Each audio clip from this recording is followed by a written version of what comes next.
Everybody, मैं प्रवीण चौहान साथ हूं एक बार फिर से आप सबके पाई बॉन्ड क्लासेस में। और भाई आज की जो वन शॉट है एकदम खतरनाक और एकदम जबरदस्त वन शॉट में आपकी लेकर आ रहा हूं, जिसका नाम है भाई साहब इलेक्ट्रिक पोटेंशियल एंड कैपेसिटेंस या कैपेसिटर। एक्चुअली ये चैप्टर नंबर 2 है और बड़ा ही समझने वाला और बहुत ही बढ़िया चैप्टर है भाई। आप मेरे को 10 मिनट देना, 10 मिनट में मैं आपको फिजिक्स की एक ऐसे लेवल पर लेकर चला जाऊंगा, आपको खुद लगेगा सर मजा आ गया आज ये क्लास में, है ना। इतनी सारी बातें इसमें बताने के लिए हैं, इतना सारा इंफॉर्मेशन भर भर के इसमें भरा हुआ है, आपको खुद मजा आएगा भाई। मैं शुरुआत बता दूं आप लोगों की कि आपने देखा होगा कि सर जो चिड़िया है वो सर उस पर बैठी रहती है, तारों पर बैठे रहते हैं, बंदर तारों पर बैठे रहते हैं, सर उनको शौक नहीं लगता, हमें कैसे लग जाता है, क्या डिफरेंस है इनके बीच में। बहुत सारी अमेजिंग बातें आप लोगों को इस चैप्टर में समझाऊंगा। और साथ ही साथ जितने भी अभी तक इसमें जितने भी बच्चों को डेफिनेशन हार्ड लग रही हो, जितने भी डेरिवेशन आपको हार्ड लग रहे हो, जितने भी न्यूमेरिकल हार्ड लग रहे हो, उन सब का सॉल्यूशन इसी वीडियो में मैं आपको दे दूंगा। आपको अलग ही लेवल का एक मजा आ जाएगा कि सर ये वन शॉट तो खतरनाक आपने बनाई है, इस लेवल की बना दूंगा कि बहुत सिंपल और बहुत ही मजेदार चीजें। तो बस शुरू करते हैं। हम लोग किसके बारे में बात करेंगे? Electric potential.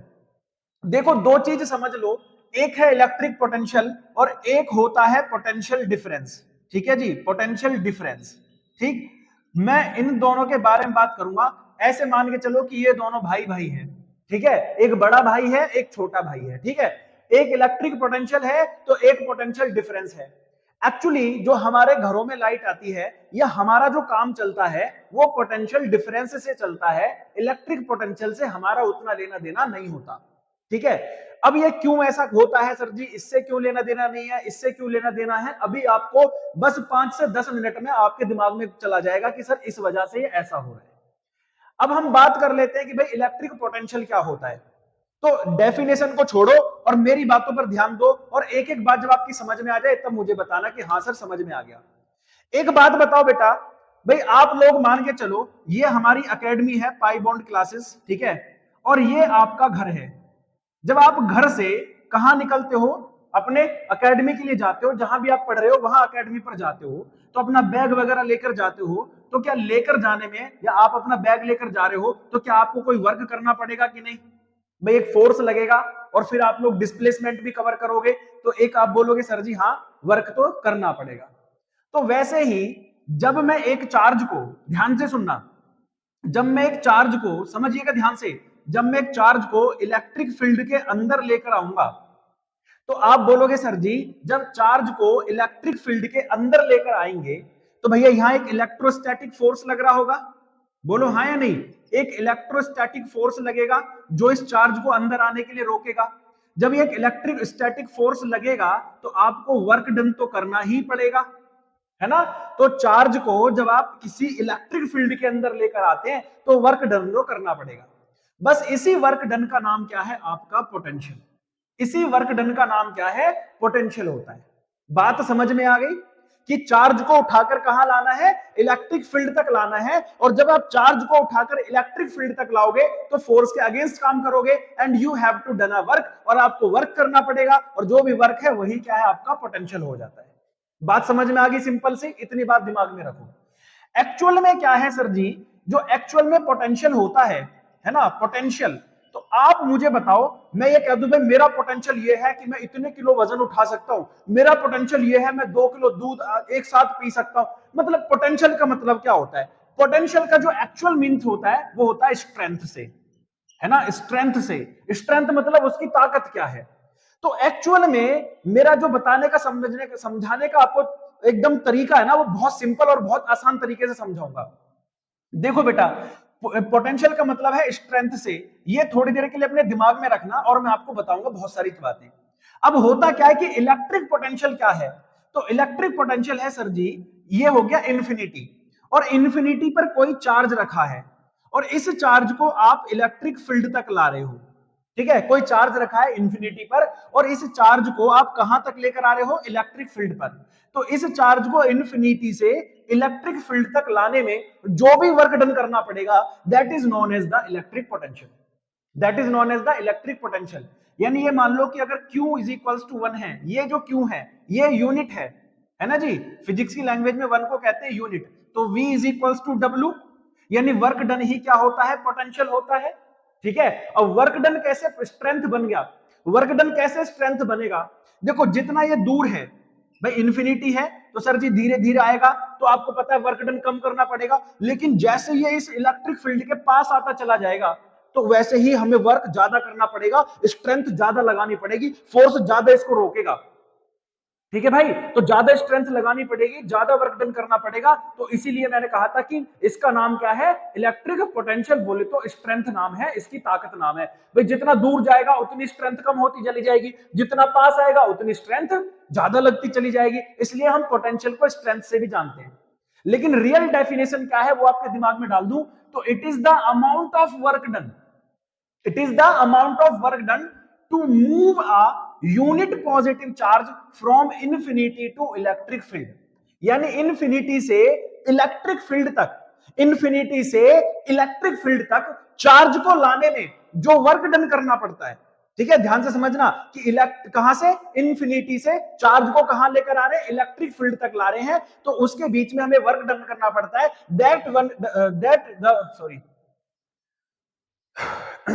That work done is known as the electric potential। इतनी बात समझ में आ गई बस। अब ये जो पोटेंशियल है सर जी, ये कैसी क्वांटिटी होता है, अभी समझना, बहुत अच्छी अच्छी चीजें बताऊंगा। तो ये सर जी एक स्केलर क्वांटिटी है। कौन सी क्वांटिटी है, स्केलर क्वांटिटी है। इसकी एसआई यूनिट क्या है, तो भाई इसकी एसआई यूनिट होती है वोल्ट। यानी पोटेंशियल को अगर हम कहीं मेजर करेंगे तो किससे मेजर करेंगे, वोल्ट से मेजर करेंगे। उसके बाद सर इसकी दूसरी अनदर एसआई यूनिट बन सकती है, अनदर एसआई यूनिट हो जाएगी इसका क्या है, V is equals to W upon Q। तो वर्क का एसआई यूनिट होता है सर जी जूल, एंड चार्ज का होता है कूलम। ठीक है जी, तो जूल पर कूलम भी इसका क्या हो गया, एक अनदर एसआई यूनिट हो गया। स्केलर क्वांटिटी है, स्केलर क्वांटिटी इट मींस हम इसको लेकर कहीं से भी आए तो ये डायरेक्शन पर डिपेंड नहीं करता। यानी जो पोटेंशियल है, ठीक है, potential it doesn't depends on direction, path की डायरेक्शन पर डिपेंड नहीं करता, इट डिपेंड्स ऑन द, ठीक है ध्यान से रखना, it depends on the first and last position. ठीक है जी, first and last position of the point. ये पॉइंट की पोजीशन पर डिपेंड करता है कि पहला पॉइंट कहां है, दूसरा पॉइंट कहां है। जैसे इस चार्ज को मैं भाई ऐसे भी लेकर आ सकता हूं, इस चार्ज को ऐसे भी लेकर आ सकता हूं, इस चार्ज को ऐसे भी लेकर आ सकता हूं, तो पाथ की जो इसकी डायरेक्शन है उस पर डिपेंड नहीं करता, ये केवल पोजीशन पर डिपेंड करता है कि पहला पॉइंट कहां है और दूसरा पॉइंट कहां है। मतलब मैं चार्ज को कहां से कहां लेकर आ रहा हूं, उन दोनों के बीच के रास्ते पर डिपेंड नहीं करता, पाथ पर डिपेंड नहीं करता, बस पोजीशन पर डिपेंड करता है कि where is the first position and where is the last position. ठीक है, बात समझ में आ गई। अब दूसरी बात जो खतरनाक तरीके से आपको समझनी है, मान लो कि सर जी ये इलेक्ट्रिक फील्ड है, ठीक है, इसको यहां से रफ करते हैं, इसको यहां से रफ करते हैं, और एक बात आपके दिमाग में समझानी है भाई मुझे, सेकंड बात, मान लो इलेक्ट्रिक फील्ड ये है, ये इलेक्ट्रिक फील्ड की डायरेक्शन है, ये इलेक्ट्रिक फील्ड की डायरेक्शन है, और कोई यूनिट पॉजिटिव चार्ज है, तो इसको इलेक्ट्रिक फील्ड के अंदर लेकर आएंगे, तो वर्क डन कैसा करना पड़ेगा, जब मैं इसको इस चार्ज को इसके अंदर लेकर आऊंगा धीरे धीरे धीरे धीरे, तो आप मुझे बताओ कि चार्ज को, इलेक्ट्रिक पॉजिटिव चार्ज को कहां लेकर आएंगे, इलेक्ट्रिक फील्ड में लेकर आ रहे हैं, तो आप मुझे बताओ जल्दी से फटाफट, जब इसके पास लेकर आएंगे तो क्या होगा, इसका जो पोटेंशियल है वो डिक्रीज होगा या इंक्रीज होगा। तो आप लिखोगे कि इन the direction, in the direction, ठीक है, नीचे लिख देते हैं, आप बोलोगे इन the direction, in the direction of electric field. ठीक है, इलेक्ट्रिक फील्ड की डायरेक्शन में द पोटेंशियल डिफरेंस, ये द पोटेंशियल, ठीक है जी, द पोटेंशियल क्या हो जाता है, डिक्रीज। ठीक है, पोटेंशियल क्या करेगा, डिक्रीज। क्यों, देखो अगर आप इसके अगेंस्ट लेकर आओगे तो इलेक्ट्रिक फील्ड में इलेक्ट्रोस्टैटिक फोर्स ज्यादा लगेगा, जैसे आपके इसके अपोजिट लेकर आओगे तो भैया आपको ज्यादा वर्क डन करना पड़ेगा, है ना, ज्यादा इलेक्ट्रोस्टैटिक फोर्स लगेगा।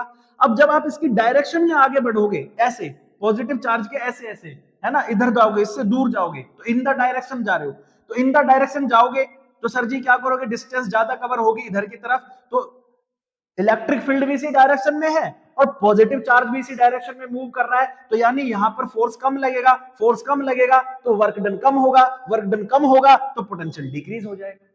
लेकिन अगर आप इसके अगेंस्ट जाते हो, पॉजिटिव चार्ज को लेकर इलेक्ट्रिक फील्ड के अगेंस्ट यहां ऐसे जाते हो, तो सर जी क्या होगा, जल्दी बताओ मुझे। आप बोलोगे सर अगेंस्ट जाएंगे तो इलेक्ट्रिक फोर्स ज्यादा होगा, इलेक्ट्रिक फोर्स ज्यादा होगा तो वर्क डन ज्यादा करना पड़ेगा, वर्क डन ज्यादा होगा तो पोटेंशियल भी ज्यादा होगा। ठीक है, बात समझ में आ गई। अब अगर सर जी ये पॉजिटिव की जगह पर नेगेटिव चार्ज होता तो क्या होता, अगर ये पॉजिटिव की जगह कैसा चार्ज होता, नेगेटिव चार्ज होता, तो क्या होता सर जी, तो पोटेंशियल इंक्रीज होता या डिक्रीज होता। तो भाई मैं आपको ये समझा दूं कि अगर आपका ये नेगेटिव चार्ज है तो नेगेटिव चार्ज तो अट्रैक्ट करेगा, वो तो नेगेटिव चार्ज में जो डायरेक्शन होती है फील्ड की वो क्या होती है, वो तो हमेशा अगेंस्ट होती है, इस तरह से रहती है। तो जब आप इसके अगेंस्ट जाओगे तो पोटेंशियल क्या हो जाएगा, डिक्रीज, और जब आप इससे दूर जाओगे तो क्या हो जाएगा, इंक्रीज, है ना। बात समझ में आ गई आपको, आप बोलोगे हाँ जी सर, ठीक है, कोई दिक्कत नहीं है। अगर पॉजिटिव चार्ज है तो इन द डायरेक्शन में पोटेंशियल डिक्रीज करेगा और नेगेटिव चार्ज है तो इन द डायरेक्शन में इंक्रीज करेगा, ठीक है। और होता क्या है पोटेंशियल, तो it is the work done, it is amount of work done to move up unit positive charge from infinity to electric field. कि जैसे सर मैं अपने घर से एकेडमी जाता हूं तो मुझे वर्क डन करना पड़ता है, तो वैसे अगर चार्ज को इन्फिनिटी से कहां लेकर आते हैं, इलेक्ट्रिक फील्ड तक लेकर आते हैं, तो वर्क डन करना पड़ता है और that work done is known as the electric potential. बोलो एक एक चीज आपके दिमाग में गई कि नहीं भाई, इलेक्ट्रिक पोटेंशियल क्या होता है, कैसे काम करता है, स्केलर क्वांटिटी है, पोजीशन पर डिपेंड करता है या पाथ की डायरेक्शन पर डिपेंड करता है, सारी बातें आपके दिमाग में डाल दी। अब आपको कोई भी दिक्कत हो, कोई भी समस्या हो ही नहीं सकता भाई, इतने बेहतरीन तरीके से मैंने आपको समझा दिया है। अब अगर मजा आया हो तो एक बार जल्दी फटाफट से वीडियो को लाइक करके चैनल को सब्सक्राइब कर लो भाई, मजा आ गया होगा। अब हम बात करते हैं कि सर पोटेंशियल डिफरेंस क्या है और इसका यूज क्यों है हमारी डेली लाइफ में। देखो होता यह है कि पोटेंशियल डिफरेंस का मींस ये होता है कि दो जगह अगर पॉइंट है, एक पॉइंट ए है एक पॉइंट बी है, भाई मान लो इस पॉइंट का पोटेंशियल 40 वोल्ट है और इस पॉइंट का पोटेंशियल भी 40 वोल्ट है, तो दोनों बोलोगे सर जी इक्वल पोटेंशियल पर है, तो क्या इनके पोटेंशियल में कोई डिफरेंस है, बोलोगे नहीं सर कोई डिफरेंस नहीं है, डिफरेंस जीरो है। तो जब पोटेंशियल में डिफरेंस ही नहीं है तो भैया चार्ज मूव ही नहीं करेगा इनके बीच। बात समझ में आई। अब अगर मान लो कि ये 40 पर है और ये 20 पर है, तो ये हायर पोटेंशियल पर है और ये लोअर पोटेंशियल पर है, तो चार्ज कहां से जाएगा, हायर पोटेंशियल से लोअर पोटेंशियल में जाना शुरू कर देगा, और जब चार्ज फ्लो करेगा तो वही इलेक्ट्रिक करंट बन जाता है। तो आपको समझ में आ गया कि हमारी डेली लाइफ में किसका यूज है, पोटेंशियल डिफरेंस का यूज है। अगर हम ये देख रहे हैं कि चार्ज यहां से वहां जा रहा है या एक स्विच से दूसरे स्विच तक करंट जा रहा है, तो उसका मतलब है कि चार्ज फ्लो कर रहा है, और चार्ज तभी फ्लो करेगा जब दोनों के पोटेंशियल में डिफरेंस होगा। अगर डिफरेंस नहीं है तो चार्ज नहीं फ्लो करेगा। बात समझ में आई। तो अभी बहुत सारी चीजें इसके बारे में खतरनाक बताऊंगा, लेकिन उससे पहले मैं ये हेडिंग आपको डलवा देता हूं कि पोटेंशियल डिफरेंस क्या होता है, फिर उसके बाद हम इन सब बातों में आगे बढ़ेंगे, ठीक है। तो अभी हमने जैसे कि बहुत अच्छे तरीके से एक्सप्लेन किया, तो भाई अब हमारा टॉपिक आ जाता है पोटेंशियल डिफरेंस, ठीक है। पोटेंशियल को हमने बहुत बेहतरीन तरीके से आपको समझाया। नेक्स्ट अब चलते हैं पोटेंशियल डिफरेंस क्या होता है। देखो अब आप लेट कर लो कि सर हमारे पास में ये एक इलेक्ट्रिक फील्ड है, ठीक है, और इस इलेक्ट्रिक फील्ड में दो पॉइंट हैं, point A and point B, और चार्ज को हमें, है ना, चार्ज को सर पॉइंट ए से पॉइंट बी तक ले जाना है ना, एक चार्ज को पॉइंट ए से पॉइंट बी तक ले जाना है। पॉइंट सी भी हो सकता है, पॉइंट डी भी हो सकता है, उसे हमें बाद में देखना, पर हमें देखना दो पॉइंट्स के बीच में, किसके बीच में, दो पॉइंट्स के बीच में। तो अगर हम चार्ज को एक पॉइंट से दूसरे पॉइंट तक लेकर जा रहे हैं तो भाई यहां भी तो वर्क डन करना पड़ेगा, बोलोगे हाँ जी सर। तो भाई इसका अपना कोई पोटेंशियल होगा VA और इसका अपना कोई पोटेंशियल होगा VB, ठीक है। तो आप बोलोगे सर चार्ज को one point to another point लेकर जाने में जो वर्क डन करना पड़ेगा, तो देखो यहां पर लिखा है the work done to move a unit positive charge from one point to another point in electric field, कि इलेक्ट्रिक फील्ड में चार्ज को एक पॉइंट से दूसरे पॉइंट तक ले जाने में जो वर्क डन करना पड़ेगा, that work done is known as the potential difference. तो अब मैंने दोनों को भाई भाई क्यों बोला था? देखो जो इलेक्ट्रिक पोटेंशियल है ना, मान लो कि वो अच्छा पढ़ा लिखा और कहां पहुंच गया, विदेशों से सप्लाई करता है भाई साहब, कहां, इंडिया में अपने प्रोडक्ट। और ये भाई कहां है, ये कम पढ़े लिखे हैं, तो ये अपना इंडिया में अपना सप्लाई कर रहे हैं प्रोडक्ट, तो ये छोटे इलेक्ट्रिक फील्ड में ही, और ये इन्फिनिटी से इलेक्ट्रिक फील्ड में सप्लाई कर रहे हैं। तो इसलिए मैंने दोनों को भाई भाई कहा था कि आप लोग ऐसे करके इनको लिंक कर लेना, ठीक है, मजेदार तरीके से। अब मेरे बात समझाने की ये है कि हम कह रहे हैं कि सर चार्ज को हमें क्या करना है, वन पॉइंट से दूसरे पॉइंट तक मूव करते हैं, तो इसमें वर्क डन करना पड़ता है। तो इसका पोटेंशियल डिफरेंस हो गया सर जी VA माइनस VB, ये अपोजिट भी हो सकता है, इसलिए मैंने यहां पर मोड लगा दिया है कि पॉजिटिव रहेगा, is equals to WAB upon में Q। AB मींस A और B के बीच का वर्क डन, A से C के बीच का डन, फिर A से D के, जैसा भी निकालना हो, B से C, B से D, बस 2 पॉइंट लेने हैं, उनके बीच का हमें जो वर्क डन करना पड़ेगा, that is known as the potential difference. अब समझाने की बात मेरी ये है कि सर जब हम इसको चार्ज को पॉइंट A से पॉइंट B तक लेकर जा रहे हैं, तो ये चार्ज जाएगा कैसे, कोई तो इसके पीछे साइंस होगी, तो भाई साइंस है, वो है पोटेंशियल डिफरेंस। पोटेंशियल डिफरेंस का मींस ये है कि चार्ज तब ही ट्रांसफर होगा जब इनके बीच में क्या होगा, पोटेंशियल का डिफरेंस होगा, ठीक है, जब इनके बीच में पोटेंशियल का डिफरेंस होगा। अगर दोनों के पोटेंशियल सेम है, ठीक है, दोनों के पोटेंशियल क्या है, सेम है, तो चार्ज ट्रांसफर नहीं होता।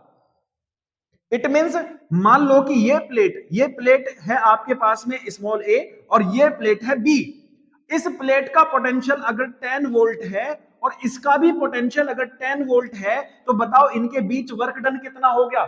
आप बोलोगे सर जी इनके बीच वर्क डन हो गया 0। बोलेगा क्यों? क्योंकि सर चार्ज A से B तक ट्रांसफर नहीं होगा। रीजन सर दोनों तो सेम पोटेंशियल पर बैठे हैं, और जब सेम पोटेंशियल पर बैठे तो चार्ज ट्रांसफर ही नहीं होगा, और जब चार्ज ट्रांसफर नहीं हुआ तो बताओ वर्क डन कैसे निकलेगा? आप बोलोगे सर जी वर्क डन तो 0 हो गया। समझ में आ गई बात? अच्छा सर कौन सा हायर पर है कौन सा लोअर पर है, इसकी कैसे पहचान करेंगे? देखो जो पॉजिटिव चार्ज होता है वो हायर पोटेंशियल दिखाता है ना, हायर पोटेंशियल, और जो नेगेटिव चार्ज होता है वो लोअर पोटेंशियल होता है, ठीक है, नेगेटिव चार्ज जहां होगा वो लोअर पोटेंशियल, और जहां पॉजिटिव चार्ज होगा वो हायर। अब इसका मींस ये नहीं है कि सर पॉजिटिव नेगेटिव से ही हायर और लोअर की पहचान होगी, नहीं। मान लो अगर ये प्लस का 20 वोल्ट है और ये प्लस का 10 वोल्ट है, तो अब क्या बोलोगे सर जी, ये हायर पोटेंशियल पर है और ये लोअर पोटेंशियल पर है, अभी भी तो हायर लोअर हो गया। तो जरूरी नहीं है कि प्लस और माइनस से ही, बट मैं आपको बता दूं कि माइनस वाला लोअर को बताता है और पॉजिटिव वाला हायर को। तो अब इनके बीच में चार्ज ट्रांसफर होगा, आप बोलोगे सर जरूर होगा चार्ज ट्रांसफर, और जैसे ही चार्ज ट्रांसफर होगा तो वर्क डन भी हो जाएगा। बात समझ में आ गई? आप बोलोगे हाँ जी सर। अब जैसे आपने देखा होगा कि आपके पास में ये लाइन जा रही है, आपके घर के पास में वायर, और इस लाइन पर आकर एक कबूतर या एक चिड़िया बैठ जाती है। अब आप देखोगे सर वो जो बैठती है वो एक ही तार पर जाकर बैठती है, तो उसको सर जी शॉक काहे नहीं लगता, है ना, खतरनाक, वो तो शॉक के मारे मर जानी चाहिए, नहीं। तो आप सोचोगे ना मुन्ना ना, क्या पढ़ा रहे हैं, पोटेंशियल डिफरेंस। अरे भैया वो जब एक ही तार पर आकर बैठ गए तो दोनों पैर कहां हैं, एक ही वायर पर हैं, जब एक ही वायर पर दोनों पैर हैं तो पोटेंशियल में डिफरेंस कहां हुआ, नहीं हुआ उसके पोटेंशियल में डिफरेंस। तो जब सर पोटेंशियल में डिफरेंस नहीं हुआ तो चार्ज बर्ड से फ्लो होगा ही नहीं, चार्ज बर्ड से फ्लो होगा ही नहीं, चार्ज सीधा निकल जाएगा, तो उसको शॉक काहे लगेगा, नहीं लगेगा। समझ में आया कुछ? फिर समझाता हूं। मैंने ये कहा कि ये तार है और इस तार पर आकर भैया आप लटक गए एक ही तार पर, तो आपको भी शॉक, देखो करना मत घर पे, है ना, ट्राई नेवर ट्राई, ठीक है, मैं समझा के आ रहा हूं, वो बस समझना आप लोग, बस आप मत लटको, हम बंदर को लटका लेंगे। बंदर जो है क्या काम करेगा, यहां आकर लटक गया एक पे, एक ही उस पर वायर पर, तो बताओ क्या उसको करंट लगेगा? आप बोलोगे सर जी एक ही वायर पर है तो भैया कैसे लगेगा, ये वायर तो उसी पोटेंशियल पर है जिधर यहां पर है, एक ही वायर है तो पोटेंशियल तो हर जगह सेम होगा उस वायर का, तो इसलिए उसको शॉक नहीं लगेगा। बात समझ में आ गई? अब सर जी कई बार ऐसा देखा होगा आपने कि बंदर जो है इस तार पर लटका लेकिन वो शॉक के मारे, है ना, नीचे गिर गया। रीजन क्या है कि कहीं ना कहीं उस बंदर की चाहे पूंछ चाहे पैर चाहे कुछ भी हो, कोई ना कोई बॉडी पार्ट अर्थ से टच हो गया हो। तो अर्थ से टच होने पर क्या होता है, अर्थ का पोटेंशियल होता है 0, और इस वायर का पोटेंशियल क्या था, मान के चलो हमारे घरों में 220 वोल्टेज करंट आता है और गलती से ये बंदर इस अर्थ से टच हो गया किसी भी वजह से, तो भैया ये पोटेंशियल 0 और ये पोटेंशियल 220 वोल्ट, तो चार्ज जो फ्लो होगा वो हायर पोटेंशियल से लोअर पोटेंशियल में जाना शुरू कर देगा। तो अब जो करंट है वो बंदर से फ्लो होगा और जब बंदर से फ्लो होगा तो भैया उसे शॉक लगेगा और शॉक खतरनाक होने की वजह से उसकी डेथ भी हो सकती है। बात समझ में आ गई? इसलिए रिस्क मत लेना कहीं भी, ठीक है। तो मैं आपको समझाने का रीजन ये है कि चार्ज तभी ट्रांसफर होगा जब भैया हायर पोटेंशियल लोअर पोटेंशियल होगा, अदरवाइज चार्ज ट्रांसफर नहीं होगा। कई बार आपने देखा होगा कि आपको ये गाइडेंस दिया जाता है कि जब भी भाई साहब आप किसी इलेक्ट्रिशियन को देखते हो या इलेक्ट्रिक का कोई काम करते हो तो चप्पल पहन लो भाई, जूते पहन लो भाई, रबड़ ग्लासेस लगा लो। रीजन क्या है? क्योंकि जब आप चप्पल जूते पहन लेते हैं तो आपका जो कॉन्टैक्ट है वो अर्थ से एंड हो जाता है, तो अर्थ आपके पोटेंशियल को जीरो नहीं बना पाती और इसकी वजह से शॉक आपको कम लगता है ना। हल्का फुल्का जब भी आप टच हो जाएंगे तो लग जाएगा, क्योंकि कहीं ना कहीं हमारा पैर गीला होता है, चप्पल गीली होती है, उसकी वजह से थोड़ा बहुत शॉक लग जाता है, अदरवाइज नहीं लगेगा क्योंकि आपका कॉन्टैक्ट अर्थ से अब हट गया है। बात समझ में आ गई ना? ये ध्यान से सुनना। अब इतनी बातें हम लोगों ने समझा दी, तो पोटेंशियल डिफरेंस इसलिए इंपॉर्टेंट है। अब आपको और क्या बातें समझनी है, ध्यान से सुनो। अर्थ का पोटेंशियल जीरो क्यों होता है ये बताओ मुझे। अर्थ का potential, why is the potential of earth is zero? तो इसको हम, ठीक है, ऐसे समझ सकते हैं कि सर जी जब भी हम किसी ऑब्जेक्ट को चार्ज देते हैं तो चार्ज उसके सरफेस पर क्या हो जाता है? डिस्ट्रीब्यूट हो जाता है। ध्यान से सुनना मेरी बात को, उसका जो चार्ज है वो क्या हो जाता है? सरफेस पर डिस्ट्रीब्यूट हो जाता है। एंड अर्थ का जो सरफेस है, अर्थ कितनी बड़ी है? बहुत बड़ी है। तो अगर मान लो कि कोई भी चार्ज हम अर्थ को दे रहे हैं तो वो चार्ज हो ही नहीं पाएगी। क्यों नहीं हो पाएगी? क्योंकि सर इतने बड़े साइज पर जब भी कोई चार्ज डिस्ट्रीब्यूट होगा, है ना, इतने बड़े साइज पर जब भी कोई चार्ज डिस्ट्रीब्यूट होगा तो ये जो छोटा मोटा चार्ज है तो नेग्लाइजेबल हो जाएगा ना, हर जगह पर आप लोग देखोगे, ठीक है, नेग्लाइजेबल हो जाएगा, इसका कोई फर्क ही नहीं पड़ेगा।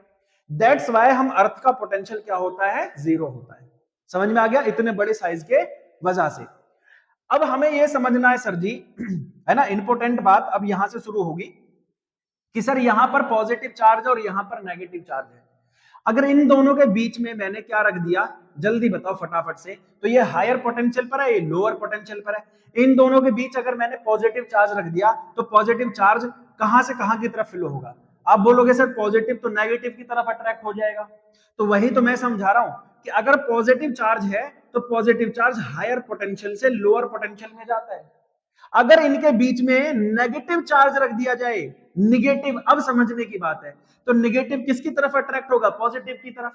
तो नेगेटिव चार्ज जो है लोअर पोटेंशियल से कहां जा रहा है? हायर पोटेंशियल की तरफ जाता है। ये बात अपने दिमाग में फिट कर लो कि अगर पॉजिटिव चार्ज है तो कहां जाएगा? हायर पोटेंशियल से लोअर पोटेंशियल में, और अगर नेगेटिव चार्ज है तो लोअर पोटेंशियल से हायर पोटेंशियल में जाता है। Point be noted. बोलो मजा आया कि नहीं? एक एक बात आपके दिमाग में समझ में आई कि नहीं? कैसे ही भी हो, आपको बस समझने से मतलब है कि सर बेहतरीन तरीके से समझा दिया, एकदम मजा आ गया, एकदम तगड़े तरीके से, है ना, ललन टॉप। अब मुझे बताओ, पोटेंशियल, इलेक्ट्रिक पोटेंशियल पूछ ले, पोटेंशियल डिफरेंस पूछ ले, या उससे रिलेटेड कोई भी टॉपिक पूछ ले, आप छोड़कर आओगे? बताओ, है ना, हर एक चीज मैंने आपको बता दी कि किस तरह से काम कर रहा है। तो इसलिए हमारी डेली लाइफ में किसका यूज है सर जी? पोटेंशियल डिफरेंस का यूज है। क्योंकि हमारे घरों में क्या होता है, सब जगह पर पोटेंशियल डिफरेंस में हम वर्क कर रहे हैं, इलेक्ट्रिक पोटेंशियल से काम नहीं कर रहे, ठीक है। पोटेंशियल का डिफरेंस होता है, चार्ज फ्लो करता है, बस यही सब चल रहा है, ठीक है। जहां दोनों का पोटेंशियल सेम हो गया वहां चार्ज फ्लो होना बंद हो जाएगा, काम करना बंद कर देगा भाई, ठीक है। तो पोटेंशियल में डिफरेंस होता है। ये बात हमारी समझ में आ गई सर जी, कोई दिक्कत नहीं है, एकदम मस्त तरीके से बैठ गई दिमाग में कि इलेक्ट्रिक पोटेंशियल क्या है, पोटेंशियल डिफरेंस क्या है।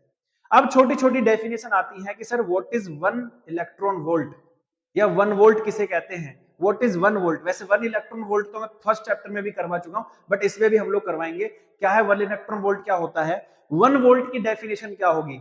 व्हाट इज 1 वोल्ट, देखो यहीं पर दे देते हैं कि 1 वोल्ट की डेफिनेशन क्या है, ठीक है। 1 वोल्ट डिफाइन ऐसे लिख लो, डिफाइन 1 वोल्ट, ठीक है जी। 1 वोल्ट को डिफाइन कर दो, छोटी सी डेफिनेशन है।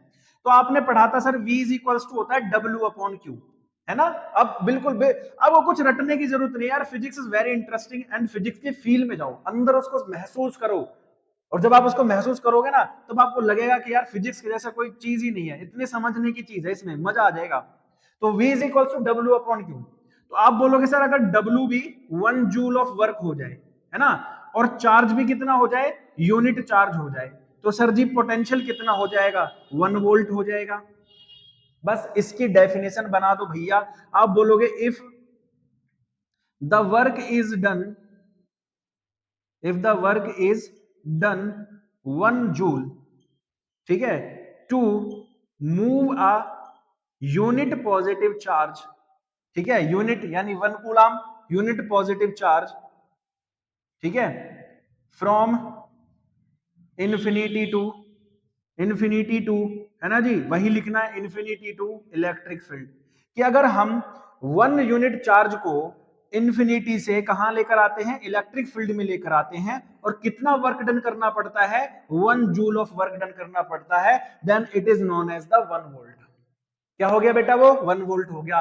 कोई दिक्कत ही नहीं है भाई साहब, 1 वोल्ट चाहे पोटेंशियल डिफरेंस पूछ ले, अब चाहे आपका इलेक्ट्रिक पोटेंशियल पूछ ले, कुछ भी पूछ ले सर, आंसर हम दे देंगे, कोई दिक्कत नहीं आने वाली। ठीक है, बोलो समझ में आया कि नहीं? एक बार अगर मजा आया हो, ठीक है, अभी तक समझने में, तो फटाफट से एक काम बनता है, लाइक एंड सब्सक्राइब, जल्दी, मजा आ जाएगा। ठीक है, मैंने बोला ना एक एक चीज ऐसी बेहतरीन करके समझाऊंगा आपको, बोलोगे सर मजा ही आ रहा है चीजों में समझने में, कहीं कोई ऐसा पॉइंट ही नहीं छोड़ूंगा कि आपको ऐसा महसूस हो जाए कि भाई मजा नहीं आ रहा। ठीक है, अब 1 वोल्ट भी समझ में आ गया।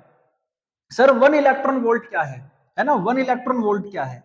तो भाई 1 इलेक्ट्रॉन वोल्ट ये है, देखो 1 वोल्ट वो भी किसको दिया जा रहा है, इलेक्ट्रॉन को। अब जब इलेक्ट्रॉन को हम 1 वोल्ट दे रहे हैं, ध्यान से सुनना, तो वोल्ट क्या था सर जी, पोटेंशियल, और पोटेंशियल क्या काम करता है सर जी, चार्ज को मूव कराता है, और यहां चार्ज थोड़ी है, यहां कौन है, इलेक्ट्रॉन। तो जब हम इलेक्ट्रॉन को 1 वोल्ट देंगे, या ऐसे करो कि हम इलेक्ट्रॉन को पोटेंशियल दे रहे हैं, तो ये चलना शुरू करेगा। और जब भी कोई ऑब्जेक्ट चलना शुरू करता है तो क्या उसमें काइनेटिक एनर्जी होती है? एक बार जल्दी से थम्स अप करके बताओ, क्या उसमें काइनेटिक एनर्जी होती है? आप बोलोगे हाँ जी सर। तो 1 electron volt is a kinetic energy given to the electron. 1 electron volt is the amount of kinetic energy given to the electron. किसको दे रहे हैं हम? इलेक्ट्रॉन को।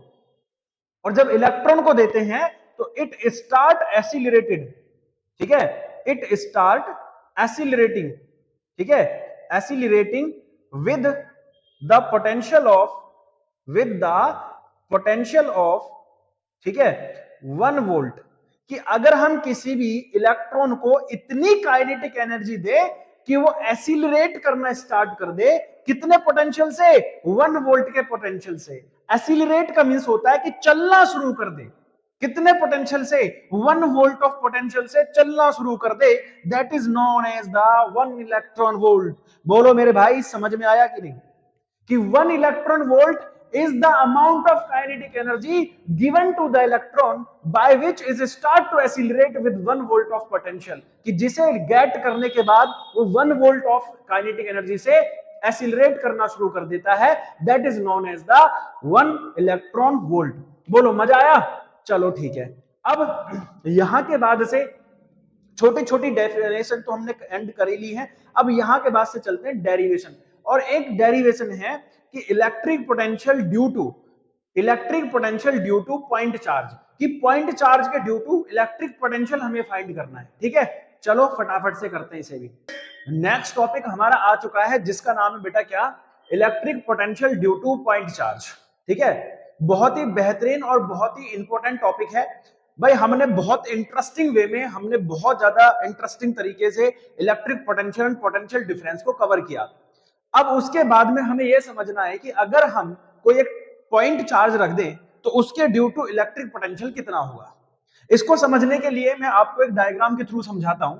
लेट्स से मान लो कि यहां पर पॉइंट ओ पर एक पॉजिटिव चार्ज रखा है, unit positive charge plus Q रखा हुआ है। ठीक है, ध्यान से समझना। तो भाई जब ये पॉजिटिव चार्ज रखा हुआ है तो इसका कोई इलेक्ट्रिक फील्ड भी होगा। कोई भी चार्ज रखा जाता है तो उसके चारों तरफ एक इलेक्ट्रिक फील्ड बनता है, एज यू नो दैट। तो मैंने मान लिया कि यहां पॉइंट ए तक इसका इलेक्ट्रिक फील्ड है विच इज डिस्टेंस आर, है ना, पॉइंट ए तक इसका एक इलेक्ट्रिक फील्ड होता है। अब क्या करना है सर जी, यहां तक पॉइंट ए तक इलेक्ट्रिक फील्ड है, अब हमें निकालना है पोटेंशियल। तो इन्फिनिटी से चार्ज को लेकर आते हैं, अब एक्चुअल में हम चार्ज को इन्फिनिटी से तो ला नहीं सकते, है ना भाई, ड्रॉ नहीं कर सकते यहां पर। तो हमने मान लिया कि चार्ज जो है कहां रखा है, पॉइंट बी पर, ठीक है, पॉइंट बी पर एक टेस्टिंग चार्ज क्यू नॉट रखा है, ठीक है, क्यू नॉट। अब आप जानते हैं कि सर इलेक्ट्रिक फील्ड है प्लस के ड्यू टू, जो इलेक्ट्रिक फील्ड होगा वो आउटर साइड होगा, इधर की तरफ होगा, है ना, आउटर साइड होगा इधर की तरफ। अब हम इस टेस्टिंग चार्ज को क्या कर रहे हैं, बी से सी तक लाएंगे, सी से फिर डी तक लाएंगे, डी से फिर ए तक, इलेक्ट्रिक फील्ड तक लाना पड़ता है ना। तो इलेक्ट्रिक फील्ड तक लाने में जो भी वर्क डन होता है वही हमारा क्या निकल के आ जाता है, पोटेंशियल निकल के आ जाता है। तो आप बोलोगे सर जी जब हम इसको फोर्स के अगेंस्ट लेकर आएंगे तो जो डिस्प्लेसमेंट है वो माइनस का होगा, माइनस का डीएक्स होगा, क्योंकि फोर्स के अगेंस्ट काम कर रहे हैं। या आप ऐसे भी कह सकते हैं रेटिंग कितना हो जाता है, आप बोलोगे sir ji F into D X, वो भी माइनस का 1, तो D W is equals to हो गया minus F into D X. ऐसे भी समझ सकते हैं, या डायरेक्ट आप अपना इतना तो दिमाग लगा सकते हैं कि भी फोर्स के अगेंस्ट काम कर रहे हैं, तो फोर्स के अगेंस्ट जो होगा वो आपको समझ में आता है कि भी फोर्स के अगेंस्ट काम करेंगे तो साइन कौन सा आएगा, नेगेटिव साइन आएगा। अब बाई कूलम्स लॉ, है ना जी, बाई कूलम्स लॉ, तो कूलम्स लॉ के अकॉर्डिंग अब दो चार्ज हैं तो वो क्या करते हैं, एक फोर्स लगाते हैं। आप बोलोगे हाँ जी सर, तो फोर्स कौन सा होता है, इलेक्ट्रोस्टैटिक फोर्स, ठीक है जी, इलेक्ट्रोस्टैटिक फोर्स। अब इलेक्ट्रोस्टैटिक फोर्स होता है F is equals to 1/4 pi epsilon naught Q Q naught upon में इनके बीच का डिस्टेंस। भाई दोनों के बीच का डिस्टेंस हमने मान लिया कितना है, x है, तो x का स्क्वायर। ये जो r है ये कहां का डिस्टेंस है, प्लस क्यू से पॉइंट ए, प्लस क्यू से पॉइंट ए, यानी इलेक्ट्रिक फील्ड का डिस्टेंस है जहां तक इलेक्ट्रिक फील्ड ड्रॉ हो रही है। लेकिन दोनों चार्जेस के बीच का जो डिस्टेंस है वो कितना है, x है, ठीक है, ध्यान से सुनना। अब ये फोर्स उठा के यहां रख दो, then D W is equals to हो गया minus 1/4 pi epsilon naught Q Q naught upon में एक्स स्क्वायर और इनटू में डीएक्स, ठीक है। अब नाउ इंटीग्रेटिंग, अब इसका क्या कर रहे हैं, इंटीग्रेशन कर रहे हैं, ठीक है, now integrating on both side. अब दोनों तरफ का इंटीग्रेशन करेंगे तो D W is equals to minus 1/4 pi epsilon naught Q Q naught upon X square into D X. अब एक्चुअल में हम चार्ज को देखो, जब भी इंटीग्रेशन करते हैं तो लिमिट लगानी पड़ती है। तो आप मुझे बताओ चार्ज को कहां से लेकर आ रहे हैं, आप बोलोगे सर इन्फिनिटी से, जो मेन है इन्फिनिटी, और कहां तक लाएंगे, इलेक्ट्रिक फील्ड। तो इलेक्ट्रिक फील्ड कहां तक बन रही है, एट द डिस्टेंस आर तक जो है इलेक्ट्रिक फील्ड बन रहा है, तो इन्फिनिटी से आर तक लेकर आ रहे हैं। आप बोलोगे सर जी जो चीज कॉमन है डी डब्ल्यू का, तो डब्ल्यू हो जाएगा, यहां से जो कॉमन है, क्या कॉमन है, 1/4 pi epsilon naught Q Q naught, ये बाहर आ जाएगा, और अंदर क्या बचेगा sir, 1/x square into D X. 1/4 pi epsilon naught Q Q naught X square को हो गया x की पावर -2, इन्फिनिटी से r, इन्फिनिटी से r, ये ऊपर गया तो x की पावर -2 हो गया। अब इसका इंटीग्रेशन कितना होता है, आप बोलोगे 1/4 pi epsilon naught q into Q naught, इसका होता है सर जी x की पावर -2 + 1, -2 + 1, इन्फिनिटी से लेकर r तक। तो W is equals to -1/4 pi epsilon naught q into Q naught, ये बैठेगा सर जी x की पावर -1 अपॉन -1, इन्फिनिटी से r, माइनस से माइनस कैंसिल हो गया भाई साहब। यहां तक की बात आप सबको एकदम बढ़िया तरीके से समझ में आई होगी। तो आप बोलोगे sir W is equals to हो गया 1/4 pi epsilon naught q Q naught, है ना, और x की पावर -1 को 1/x लिख सकते हैं इन्फिनिटी से लेकर r तक, ठीक है, एकदम बढ़िया तरीके से समझना। तो W इज इक्वल्स टू हो गया 1/4 pi epsilon naught Q Q naught, limit रखोगे तो पहले अपर लिमिट फिर माइनस लगाकर लोअर लिमिट, तो W is equals to 1/4 pi epsilon naught Q Q naught upon में r, क्योंकि 1/1 इंफिनिटी हो जाता है 0। क्या हमें W निकालना था या हमें पोटेंशियल निकालना है, आप बोलोगे सर पोटेंशियल निकालना था, तो V इज इक्वल्स टू होता है W अपॉन Q, है ना जी। तो V इज इक्वल्स टू फॉर्मूले में रख देंगे 1/4 pi epsilon naught Q Q naught upon r, और इंटू क्यू नॉट से क्यू नॉट कैंसिल हो जाएगा। तो यहां पर आप देखोगे कि 1/4 pi epsilon naught Q upon में r, इतनी बात निकल कर आ जाएगी कि किसी भी पॉइंट चार्ज के ड्यू टू जो इलेक्ट्रिक पोटेंशियल होगा वो 1/4 pi epsilon naught Q upon r होगा। कितना होगा, क्यू अपॉन r होगा। इतनी बात समझ में आ गई भाई, कोई दिक्कत कोई परेशानी, आप बोलोगे नहीं सर जी कोई दिक्कत नहीं है, है ना कोई इफ ना कोई बट, और एकदम आंसर फटाफट, ठीक है, फटाफट आंसर आएगा आप लोगों का। आप बोलोगे सर जी कोई दिक्कत तो है नहीं, कोई परेशानी नहीं है, एकदम तगड़ा तरीके से काम चल रहा है ना, एकदम बेहतरीन तरीके से समझ में आ गया, आप इसका स्क्रीनशॉट ले लो, है ना। स्क्रीनशॉट लेने के बाद में अब हम इसके बारे में चर्चा करेंगे कि ये जो इलेक्ट्रिक पोटेंशियल निकला है, इससे कौन कौन से न्यूमेरिकल, किस तरह के न्यूमेरिकल यहां से बन सकते हैं, इसका ग्राफ क्या होगा आप मुझे बता दो, है ना। आप मुझे जरा ग्राफ बनाकर बताओ इसका क्या बनेगा, ठीक है। और इलेक्ट्रिक फील्ड इंटेंसिटी का ग्राफ कैसे बनेगा, दोनों को अगर एक साथ बनाया जाए तो दोनों में संबंध कैसा आएगा, ठीक है, ये भी मुझे बता देना आप लोग, ठीक है। बाकी तो हमें अभी इसका ग्राफ भी बताएंगे और इससे रिलेटेड न्यूमेरिकल्स भी बताएंगे कि इन दोनों से रिलेटेड न्यूमेरिकल्स किस किस तरह के बनेंगे, एकदम बेहतरीन बेहतरीन न्यूमेरिकल, ठीक है फ्रेंड्स। एक बहुत जबरदस्त एंड बहुत बेहतरीन क्वेश्चन अब हम आपको लोग करा रहे हैं, मतलब ये भी एक टॉपिक ही है इलेक्ट्रिक पोटेंशियल का। ये कह रहा है कि मान लो कि एक ग्रुप ऑफ चार्जेस है, इस तरह से मान लो कि एक ग्रुप ऑफ चार्जेस है Q1, Q2, Q3 and Q4, ठीक है। इसकी डिस्टेंस कितनी है R1, इसकी डिस्टेंस है R2, इसकी डिस्टेंस है R3 एंड इसकी डिस्टेंस है R4। अब ये प्लस का है, ये माइनस का है, ये प्लस का है, ये माइनस का है, ठीक है। तो आपको पता करना है कि सर टोटल जो है ग्रुप ऑफ चार्ज अगर हमारे पास है तो उसका टोटल इलेक्ट्रिक पोटेंशियल कितना होगा। अब एक्चुअली मैं आपको पहले बता चुका हूं कि it is an scalar quantity, है ना, स्केलर क्वांटिटी है तो ये डायरेक्शन पर डिपेंड नहीं करती। तो जो टोटल पोटेंशियल हो जाएगा, है ना, टोटल पोटेंशियल जो हो जाएगा is equal to the algebraic sum, ठीक है।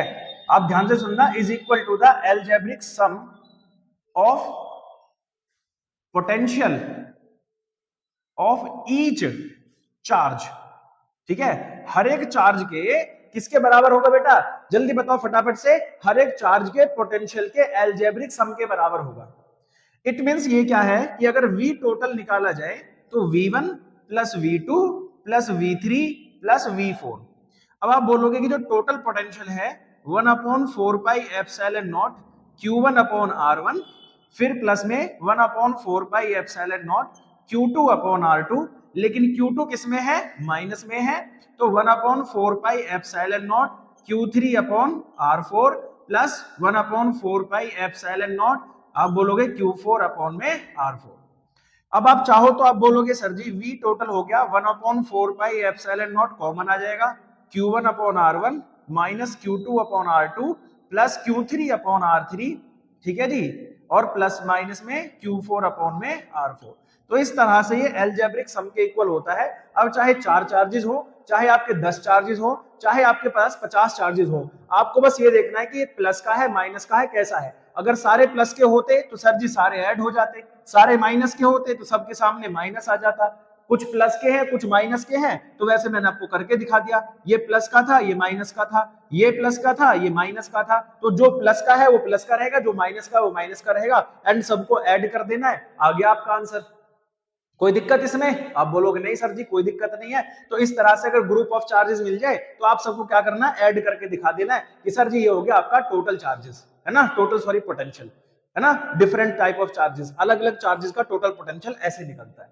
अब बात करते हैं इसके ग्राफ की, है ना, यहीं पर मैं आपको समझा देता हूं ग्राफ, फिर इनका इलेक्ट्रिक पोटेंशियल और इलेक्ट्रिक फील्ड का जो ग्राफ है वो दोनों को एक साथ लेंगे। अब हमने देखा जो पोटेंशियल है 1/4 pi epsilon naught Q upon R। तो आप ये देखोगे जब मैं इसका ग्राफ ड्रॉ करूंगा, यहां पर देखते हैं इसका ग्राफ जब हम बनाएंगे तो आप बोलोगे सर जी कि V जो है R के इनवर्सली प्रोपोर्शनल है। ये तो बहुत इंपॉर्टेंट ये चीज है, आपको समझनी है। जो भी ग्राफ है वो हम लोग क्या बना रहे हैं, E वर्सेस R और V वर्सेस R ग्राफ बनाएंगे। तो भाई आप लोगों को पहले ये ध्यान रखना है कि सर V का जो फॉर्मूला है 1/4 pi epsilon naught Q upon में R है, और E का जो फॉर्मूला है 1/4 pi epsilon naught Q upon R square है, ठीक है। अब अगर इसका ग्राफ बनाओगे V वर्सेस R ग्राफ बनाओगे तो सर जी V जो है आप बोलोगे ये कम डिक्रीज होगा, है ना, आप बोलोगे सर जी ये कम डिक्रीज होगा V वर्सेस R में। और अगर E की बात करें तो E में सर जी ये ज्यादा डिक्रीज हो जाएगा, ठीक है। अब इन दोनों को E और R स्क्वायर होता है ना, क्योंकि यहाँ R स्क्वायर है, तो अगर E proportional to 1/R square है और ये इनवर्सली प्रोपोर्शनल टू R है, अगर इन दोनों को मिला दें, ठीक है, एक ही ग्राफ बनाए दोनों का, तो आप बोलोगे सर जी, ठीक है, ये इस तरह से किसका ग्राफ हो गया, जल्दी बताओ, E का ग्राफ हो गया, किसका ग्राफ हो गया, E का ग्राफ हो गया। और अगर हम v का ग्राफ बनाएं तो इस तरह से बन जाएगा। ठीक है, ये जो ग्राफ है e 1/r² है और ये वाला जो है वो v 1/r है। ठीक है, ध्यान से समझना दोनों को। तो ये कंबाइंड ग्राफ है दोनों का, e/r² और v/r। ठीक है, ये ज्यादा डिक्रीज होगा, ये कम डिक्रीज होगा। आप लोगों को ग्राफ में समझ में आ रहा है तो बातें क्लियर हो जाएंगी, कोई दिक्कत है नहीं सर जी, है ना। एकदम बढ़िया तरीके से हम लोग बना देंगे e वर्सेस r² और v वर्सेस 1/r²। तो ये सारी चीजें आपको समझते हुए चलनी है। जो इंपॉर्टेंट चीजें थी, जो ग्राफ इनका इंपॉर्टेंट है, मैंने आपको समझाया। अब इनके बेस पर न्यूमेरिकल कर लेते हैं कि जो बेटा न्यूमेरिकल है आपका पोटेंशियल को लेकर, वो किस किस तरह के न्यूमेरिकल आप लोगों से पूछे जा सकते हैं। आई होप जितने भी अभी तक मैंने आपको बताई है चीजें, वो सब आपको बेहतरीन तरीके से दिमाग में गई होंगी। अब इसके न्यूमेरिकल को भी आपके दिमाग में फिट कर देते हैं और फिर अपने अगले पॉइंट पर चलते हैं। ठीक है, ओके डियर स्टूडेंट्स, एक और बहुत बेहतरीन क्वेश्चन की तरफ हम आगे भाई साहब। क्वेश्चन देखो, मजा आएगा आपको समझने में, और इस तरह के क्वेश्चन बहुत ज्यादा बार पूछे जाते हैं आप लोगों से। इंटरेस्टिंग फेज है। देखो, कह रहा है 2 चार्जेस ऑफ 5 × 10⁻⁸ कूलम एंड -3, अगर नहीं दिख रहा हो तो -3 × 10⁻⁸ coulomb are placed 16 centimetre to each other. यानी यह कह रहा है कि सर दो चार्जेस हैं, एक है 5 × 10⁻⁸ और दूसरा है -3 × 10⁻⁸, और ये दोनों चार्जेस 16 सेंटीमीटर डिस्टेंस पर रखे हैं। तो कह रहा है at what point of the line joining the charges. तो ये जो लाइन है जो दोनों चार्जेस को जोड़ रही है, जो दोनों चार्जेस को ऐड कर रही है, will be the potential zero. तो इन दोनों को मिलाने वाले के किस पॉइंट पर क्या होगा, पोटेंशियल जीरो होगा। भाई एक प्लस का एक माइनस का है तो सिंपल सी बात है, पोटेंशियल कहीं मिडल में ही जीरो होगा, है ना, इसके बीच में ही जीरो होगा। तो लेट कर लो कि सर पहले वाले से जो डिस्टेंस है वो x सेंटीमीटर है, तो टोटल डिस्टेंस थी 16, तो यहां से डिस्टेंस कितनी बची, आप बोलोगे 16 - x, है ना। तो आप बोलोगे सर जो टोटल पोटेंशियल होगा v = v1 + v2 जीरो हो जाएगा। उसने कहा है ना पोटेंशियल भी जीरो, तो दोनों को मिलाने वाली किस लाइन पर पोटेंशियल जीरो होगा, तो v = v1 + v2 = 0। आप बोलोगे v1 कैसे निकलेगा, 1/4πε0 q में r1। ठीक है, आप बोलोगे फिर 1/4πε0 q2/r2 = 0। 1/4πε0 q1 कितना है, 5 × 10⁻⁸ और डिस्टेंस है x सेंटीमीटर। इसे सेंटीमीटर में ही रहने दो, चेंज मत करना अभी, क्यों, रीजन बताऊंगा। 1/4πε0 q2 कितना है, -3 × 10⁻⁸ अपॉन r2 है 16 - x = 0।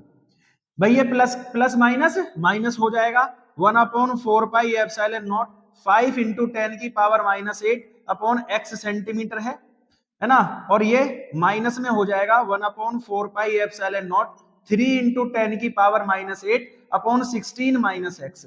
ये भी सेंटीमीटर में है, ये भी सेंटीमीटर में। अब बोलो = 0, ये वाला पॉइंट इधर पहुंच जाएगा। आप बोलोगे 1/4πε0 5 × 10⁻⁸ अपॉन x, ये उधर पहुंचेगा तो हो जाएगा 1/4πε0 3 × 10⁸ और 16 - x। अब बोलोगे यहां भी सेंटीमीटर था, यहां भी सेंटीमीटर, तो सेंटीमीटर से सेंटीमीटर कैंसिल, 10⁻⁸ से 10⁻⁸ कैंसिल, 1/4πε0 से 1/4πε0 भी कैंसिल। क्या हो गया भाई, बोलोगे सर यहां बचा 5/x और यहां बच गया 3/16 - x। आप बोलोगे क्रॉस मल्टीप्लाई कर दो तो 3x = 80 - 5x, ये इधर आ जाएगा 3x + 5x = 80, 3 और 5 होता है 8x = 80। ठीक है, आप बोलोगे सर जी कितना हो गया, x = 10 सेंटीमीटर, सॉरी 10 8 = 80।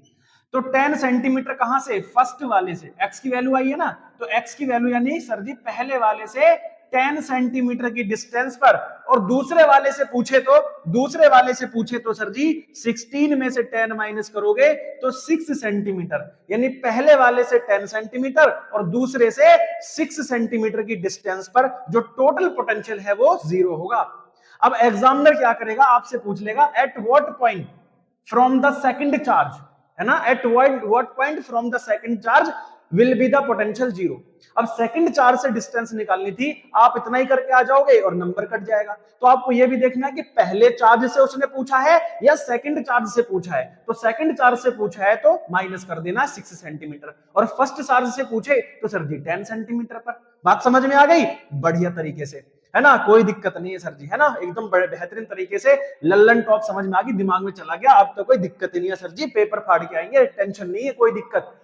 अब चलते हैं सेकंड क्वेश्चन की तरफ, और कैसे बेहतरीन क्वेश्चन आप लोगों से पूछे जाएंगे। चलो ना, क्वेश्चन आप लोगों के सामने भाई देख लो, है ना, एक बार क्वेश्चन को पढ़ते हैं, फिर इसको आराम से हमें सॉल्व करना है एकदम तगड़े तरीके से, ठीक है। तो पहले चूंकि समझना जरूरी है इसको, क्या लिखा हुआ है, a charge of 8 milli coulomb, micro coulomb नहीं है ये, मिली कूलाम है, इज एट ओरिजिन, ओरिजिन पर रखा हुआ है। एक बात बना लो आप लोग, कैसे बनाओगे इसको, ठीक है, बढ़िया तरीके से आप बोलोगे सर जी इस तरह से, ये एक्स एक्सिस, ये वाई एक्सिस और ये जेड एक्सिस, ठीक है, ध्यान से समझना। तो यहां पर जो है ये 8 मिली कूलाम का चार्ज है, ठीक है। Then find the work done of charge that one, इसके थ्रू वर्क डन निकालना है, ठीक है, इसके थ्रू वर्क डन निकालना है। तो ये है main charge which is passing from P, P से पास हो रहा है 003। तो 0 मतलब x भी 0 है, y भी 0 है, z भी 0 है, तो z यहां मान लो भैया आप, ये x हो गया आपका, ये y हो जाएगा, ठीक है। तो आप बोलोगे सर p जो है यहां लाई करेगा कहां, 003 पर ऐसे लाई करेगा, and to the point q 040, तो x भी 0, ठीक है, x 0 है, बोलोगे y है 4, तो यहां कहीं लाई होगा 040, एंड z भी आपका 0 है।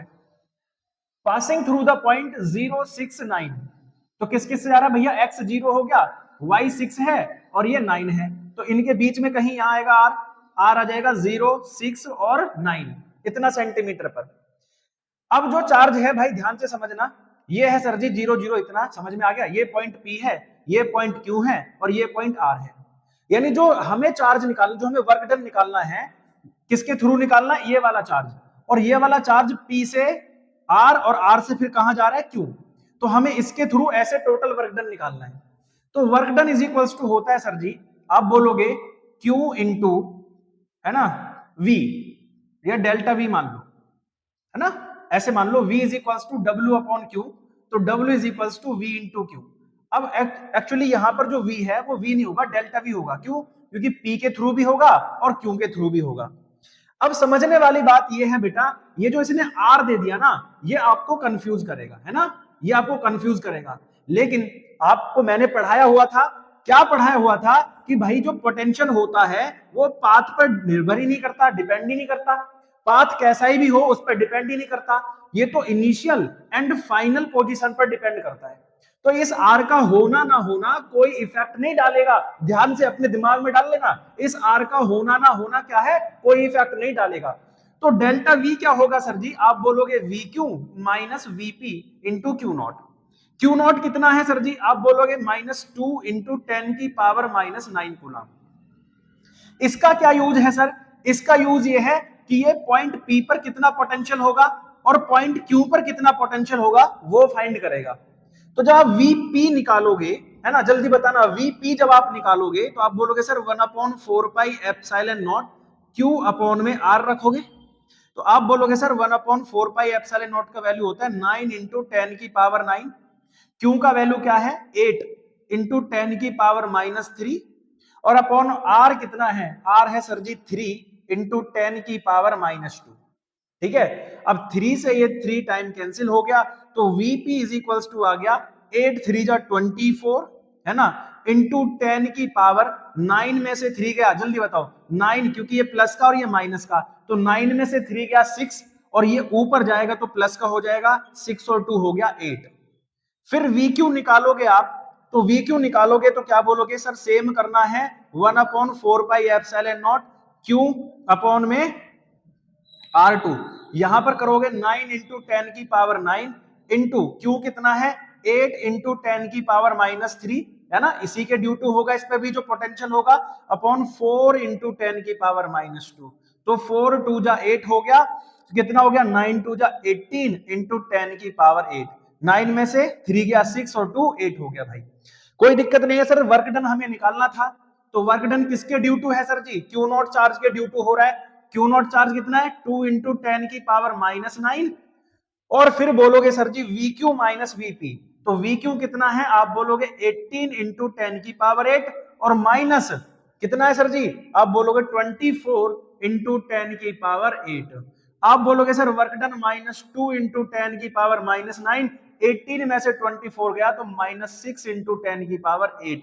माइनस माइनस हो गया सर जी प्लस, 6 2 जा 12 इंटू 10 की power -1 which is equal to 1.2 joule of work. इतना जूल ऑफ वर्क हमें करना पड़ेगा चार्ज को पी से क्यू तक लाने में। इस आर का कोई रोल है ही नहीं, ये रोल बस आपको कंफ्यूज करने के लिए था। बिकॉज ऑफ जो हमारा पोटेंशियल होता है वो पाथ पर डिपेंड नहीं करता है, वो इनिशियल एंड फाइनल पोजीशन पर डिपेंड करता है। तो डेल्टा वी निकाला, डेल्टा वी होगा sir ji we Q minus VP. तो पहले वीपी निकाला फिर वी क्यू निकाला, दोनों को माइनस कर दिया, वैल्यू पुट कर दी तो वर्क आ गया 1.2 जूल वर्क करना पड़ेगा हम लोगों को। समझ में आ गया? अगर समझ में आ गया हो तो भाई भर भर के लाइक ठोक देना, मस्त मजे में। ऐसे ऐसे क्वेश्चन लेकर आ रहा हूं ना जो सीधे सीधा आप बोलोगे कि हाँ सर बेहतरीन क्वेश्चन है ना, बेहतरीन एकदम लल्लन टॉप, भाई मजा आ जाएगा। स्क्रीनशॉट ले लो, घर पर प्रैक्टिस कर लेना भाई मस्त तरीके से, ठीक है, बेहतरीन तरीके से। ठीक, अगले क्वेश्चन की तरफ चलते हैं फिर। इसे भी आप लोग इंपोर्टेंट में भाई साहब टिक कर लो, एकदम खतरनाक क्वेश्चन है। देखो क्या कह रहा है, a spherical object of charge Q1, ये अंदर वाला है ना, अंदर वाला नजर आ रहा है ये, ठीक है। एक स्फेरिकल ऑब्जेक्ट है जिसका चार्ज Q1 है एंड रेडियस R1 है, ठीक है, रेडियस कितना है? R1 है। Is covered with another sphere of charge Q2, इसे हमने एक दूसरे स्फीयर से कवर्ड कर दिया जिसका चार्ज Q2 है एंड रेडियस कितनी है? R2 है। तो in what case the charge flow from A to B, तो किस केस में चार्ज कहां से, A से किससे जाएगा? B पर जाना चाहिए, है ना, अंदर वाले से बाहर वाले पर जाना चाहिए। एक और लाइन नहीं लिखी, after connecting with them, after connecting both the sphere, both sphere, जब कनेक्ट होगे जब ही तो पास होगा, ठीक है। If Q1 is positive and Q2 is whatever, मतलब Q1 पॉजिटिव है और Q2 की कोई वैल्यू नहीं पता हमें, तो किस केस में चार्ज Q1 से Q2 तक पास होगा? अब आप बोलोगे सर जी ये तो क्वेश्चन हमें कुछ पल्ले नहीं पड़ रहा। भाई मैं समझा रहा हूं एकदम तरीके से। हमारे पास में दो मान लो ऑब्जेक्ट हैं, एक है सर जी A और इस A ऑब्जेक्ट पर Q1 चार्ज है और रेडियस R1 है। दूसरा सर जी इसकी क्या है कि एक हमने एक और स्फीयर बनाया जिस पर चार्ज जो है Q2 है और इसका जो रेडियस है वो R2 है, B वाला। तो हमने इन दोनों को आपस में कनेक्ट कर दिया। तो आपको पता है कि जब जो दो चीजें कनेक्ट की जाती हैं तो चार्ज फ्लो होगा, और चार्ज फ्लो होता है higher potential to lower potential. ध्यान से समझना, higher potential to lower potential, ये मैं पहले भी बता चुका हूं आपको। आप बोलोगे हाँ जी सर, तो यही क्वेश्चन पूछ रहा है कि हमें चार्ज को जो फ्लो करना है वो ए वाले से बी वाले पर फ्लो करना है, जबकि कंडीशन ये है कि Q1 पॉजिटिव है और Q2 हमें पता ही नहीं है क्या है। तो भाई किस केस में चार्ज Q1 से Q2 तक जाएगा आप मुझे बताओ। तो आप बोलोगे सर ए की कंडीशन है जब VA ग्रेटर देन VB हो, यानी potential of body A will be greater then the potential of body B। अब ये पोटेंशियल कब बड़ा होगा? तो V इज इक्वल्स टू होता है 1/4 पाई एप्सिलॉन नॉट 1 या Q/R, ठीक है, और VA का और VB का तो 1/4 पाई एप्सिलॉन नॉट Q में R, ये R1 है और ये R2 है। तो आप बोलोगे sir VA inversely proportional to RA और या R1 और VB 1/R2। तो आप बोलोगे सर जी कौन बड़ा होना चाहिए, R1 या R2? जब सब R2 ग्रेटर देन होगा, R2 ग्रेटर देन होगा किससे? R1 से। ये वैल्यू बड़ी होगी तो अपने आप कम हो जाएगी, ये छोटी होगी तो अपने आप ग्रेटर हो जाएगा। तो इस केस में जब R2 क्या होगा? ग्रेटर होगा R1 से। R2 is greater than R1, R2 is greater than R1, R2 is greater than R1, then VA greater than VB। तो उस केस में VA क्या होगा? VB से ज्यादा होगा, और जब इसका पोटेंशियल ज्यादा हो जाएगा तो चार्ज किसमें फ्लो होने लग जाएगा? आपका ऑब्जेक्ट बी में फ्लो होने लग जाएगा। तो दैट इज द सिंपल, आपको समझाना था भाई साहब, सिंपल आपको समझाना था। ये आंसर हो जाएगा सर जी इसका कि R2 should be greater than R1 then VA greater than VB, और इस केस में चार्ज जो है ऑब्जेक्ट ए से किस पर ट्रांसफर होगा? ऑब्जेक्ट बी पर ट्रांसफर होने लग जाएगा। बोलो 3-4 क्वेश्चन जो भी मैंने कराए हैं एकदम तगड़े और मजेदार हैं कि नहीं? सीधा आपके दिमाग पर हिट करते हैं कि नहीं? आपको समझाने वाले क्वेश्चन है कि भाई किस तरह के अलग लेवल के क्वेश्चन भी आप लोगों से पूछे जा सकते हैं और मजेदार भी है और सीधा आपको समझ में भी आए होंगे कि सर बेहतरीन तरीके से ये जो क्लास है ना भाई, मजा आना चाहिए इस क्लास में। हर एक बच्चे को ये लगना चाहिए कि हाँ यार कुछ लेवल की फिजिक्स पढ़ रहे हैं हम लोग, मजा आ रहा है सर सीखने में। तो भाई अगर ऐसा लग रहा है तो फटाफट से वीडियो को लाइक करके चैनल को जल्दी से सब्सक्राइब कर लो, जल्दी फटाफट से, ठीक है? ऐसे ही अगली फटाफट से तगड़ी तगड़ी वीडियो लेकर आऊंगा आप लोगों के लिए, ठीक है? चलो अब नेक्स्ट टॉपिक की तरफ चलते हैं। नेक्स्ट हमारा क्वेश्चन है आप लोगों का कि what is the potential gradient and find the relation between electric field and potential gradient, ठीक है जी? तो हमें यह समझना है कि सर जी पोटेंशियल ग्रेडियंट क्या होता है। अब ग्रेडियंट का मीन्स होता है कि एक रेशियो, रेशियो मीन्स चेंज जो बताता है, ग्रेडियंट बताता है चेंज को। तो आपको पता है कि सर जब भी हम चार्ज को, ये इलेक्ट्रिक फील्ड हो गया है ना, और चार्ज को हम इसके अंदर लेकर आ रहे हैं, तो आपको पता है कि सर जैसे जैसे अंदर लेकर आएंगे पोटेंशियल बढ़ता चला जाएगा। क्यों? क्योंकि सर इलेक्ट्रोस्टैटिक फोर्स के अगेंस्ट काम करना पड़ेगा। तो एज वी नो दैट कि हमने फाइंड किया कि यार जैसे जैसे डिस्टेंस कम हो रही है, जैसे जैसे डिस्टेंस कम हो रही है, तो इलेक्ट्रिक पोटेंशियल भी क्या हो रहा है? इंक्रीज हो रहा है। और जैसे जैसे क्या हो रहा है? डिस्टेंस इंक्रीज हो रही है, सर पोटेंशियल भी डिक्रीज हो रहा है। तो इसका मीन्स क्या हुआ कि इनमें एक रिलेशन आता है। रिलेशन क्या आता है कि जो डेल्टा वी है वो डेल्टा एक्स के इनवर्सली प्रोपोर्शनल है। It means the potential, the change in potential, ठीक है, the change in potential with respect to, ठीक है, with respect to the change in, ठीक है जी, with respect to the change in displacement, ठीक है जी। जैसे जैसे डिस्प्लेसमेंट घटेगा या बढ़ेगा उसी हिसाब से किसमें चेंज आ जाएगा? आप बोलोगे सर जी पोटेंशियल में भी चेंज आ जाएगा। तो इसी चेंज को हम कहते हैं पोटेंशियल ग्रेडियंट। यानी कि जो पोटेंशियल ग्रेडियंट होता है, पोटेंशियल ग्रेडियंट ये बताता है कि सर जो हमारा पोटेंशियल है, ठीक है, वो किसके रिस्पेक्ट में? सर जी डिस्प्लेसमेंट के रिस्पेक्ट में इंक्रीज या डिक्रीज होता है। तो दैट इज द रिलेशन या that is the potential gradient. अब जो मेन है वो रिलेशन की बात आती है कि हमें रिलेशन फाइंड करना है इलेक्ट्रिक फील्ड का एंड पोटेंशियल ग्रेडियंट का, ठीक है जी, पोटेंशियल ग्रेडियंट का। तो सिंपल सी बात है भाई, कुछ भी करने की जरूरत नहीं है आप लोगों को। एज यू नो दैट कि जब भी हम इसको इलेक्ट्रिक फील्ड में लेकर आएंगे तो a force, the force on the charge, तो एक फोर्स लगेगा चार्ज पर। आप बोलोगे sir F is equals to होता है Q इंटू ई। कितना फोर्स लगेगा? Q into E. इतना फोर्स इस पर चार्ज पर लगना शुरू हो जाएगा। Then work done to move the charge, ठीक है, मूव द चार्ज dx। भाई dx डिस्टेंस हम मूव कर रहे हैं, या डेल्टा एक्स डिस्टेंस आप मान सकते हो कि डेल्टा एक्स डिस्टेंस। और माइनस क्यों लिया है? क्योंकि मैं पहले बता चुका हूं, क्योंकि हम फोर्स के अगेंस्ट है, फोर्स ऐसे लग रहा है और हम उसके अगेंस्ट जा रहे हैं, तो इसलिए माइनस का डेल्टा एक्स। तो delta W is equals to force into minus का डेल्टा एक्स। आप बोलोगे sir delta W is equals to force की वैल्यू रख दो Q इंटू ई माइनस का डेल्टा एक्स, ठीक है, कोई दिक्कत नहीं, कोई सवाल नहीं सर जी, है ना, कोई इफ बट परंतु सरंतु नहीं होना चाहिए, एकदम बढ़िया तरीके से। Q को इधर लेकर आओगे तो आप बोलोगे सर जी delta W upon Q E into minus का डेल्टा एक्स हो गया। Delta W upon Q sir जी हो जाता है डेल्टा वी यानी पोटेंशियल हो जाता है, is equals to E into minus का डेल्टा एक्स। इसको उठाकर इधर ले गए तो delta V upon delta x is equals to E. तो क्या रिलेशन निकल कर आता है कि सर जो हमारा इलेक्ट्रिक फील्ड है वो पोटेंशियल ग्रेडियंट के क्या होता है, ठीक है, पोटेंशियल ग्रेडियंट की नेगेटिव रेट के इक्वल होता है, ठीक है। Electric field is equal to the potential gradient, है ना, electric field is equal to the potential gradient, but rate कैसा है? आप बोलोगे सर जी नेगेटिव है ना। तो electric potential, electric field is equals to the negative rate of change of potential gradient, ठीक है। बस इतनी बात आपको समझनी है। ये छोटा सा रिलेशन है भाई साहब, एकदम तगड़े तरीके से कर दिया सर जी, कोई दिक्कत नहीं आनी, एकदम बढ़िया तरीके से समझ में आ गया।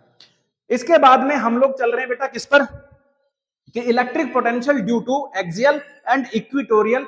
अब एक्सियल और इक्वेटोरियल किसके थ्रू निकलता है सर जी? डाइपोल के थ्रू निकलता है। तो डाइपोल के थ्रू ही हम लोग निकालने वाले हैं electric potential due to dipole at axial and at equatorial, ठीक है, जो कि डेरिवेशन है आपका, उसकी तरफ हम पहुंच चुके हैं। तो electric field, electric potential, sorry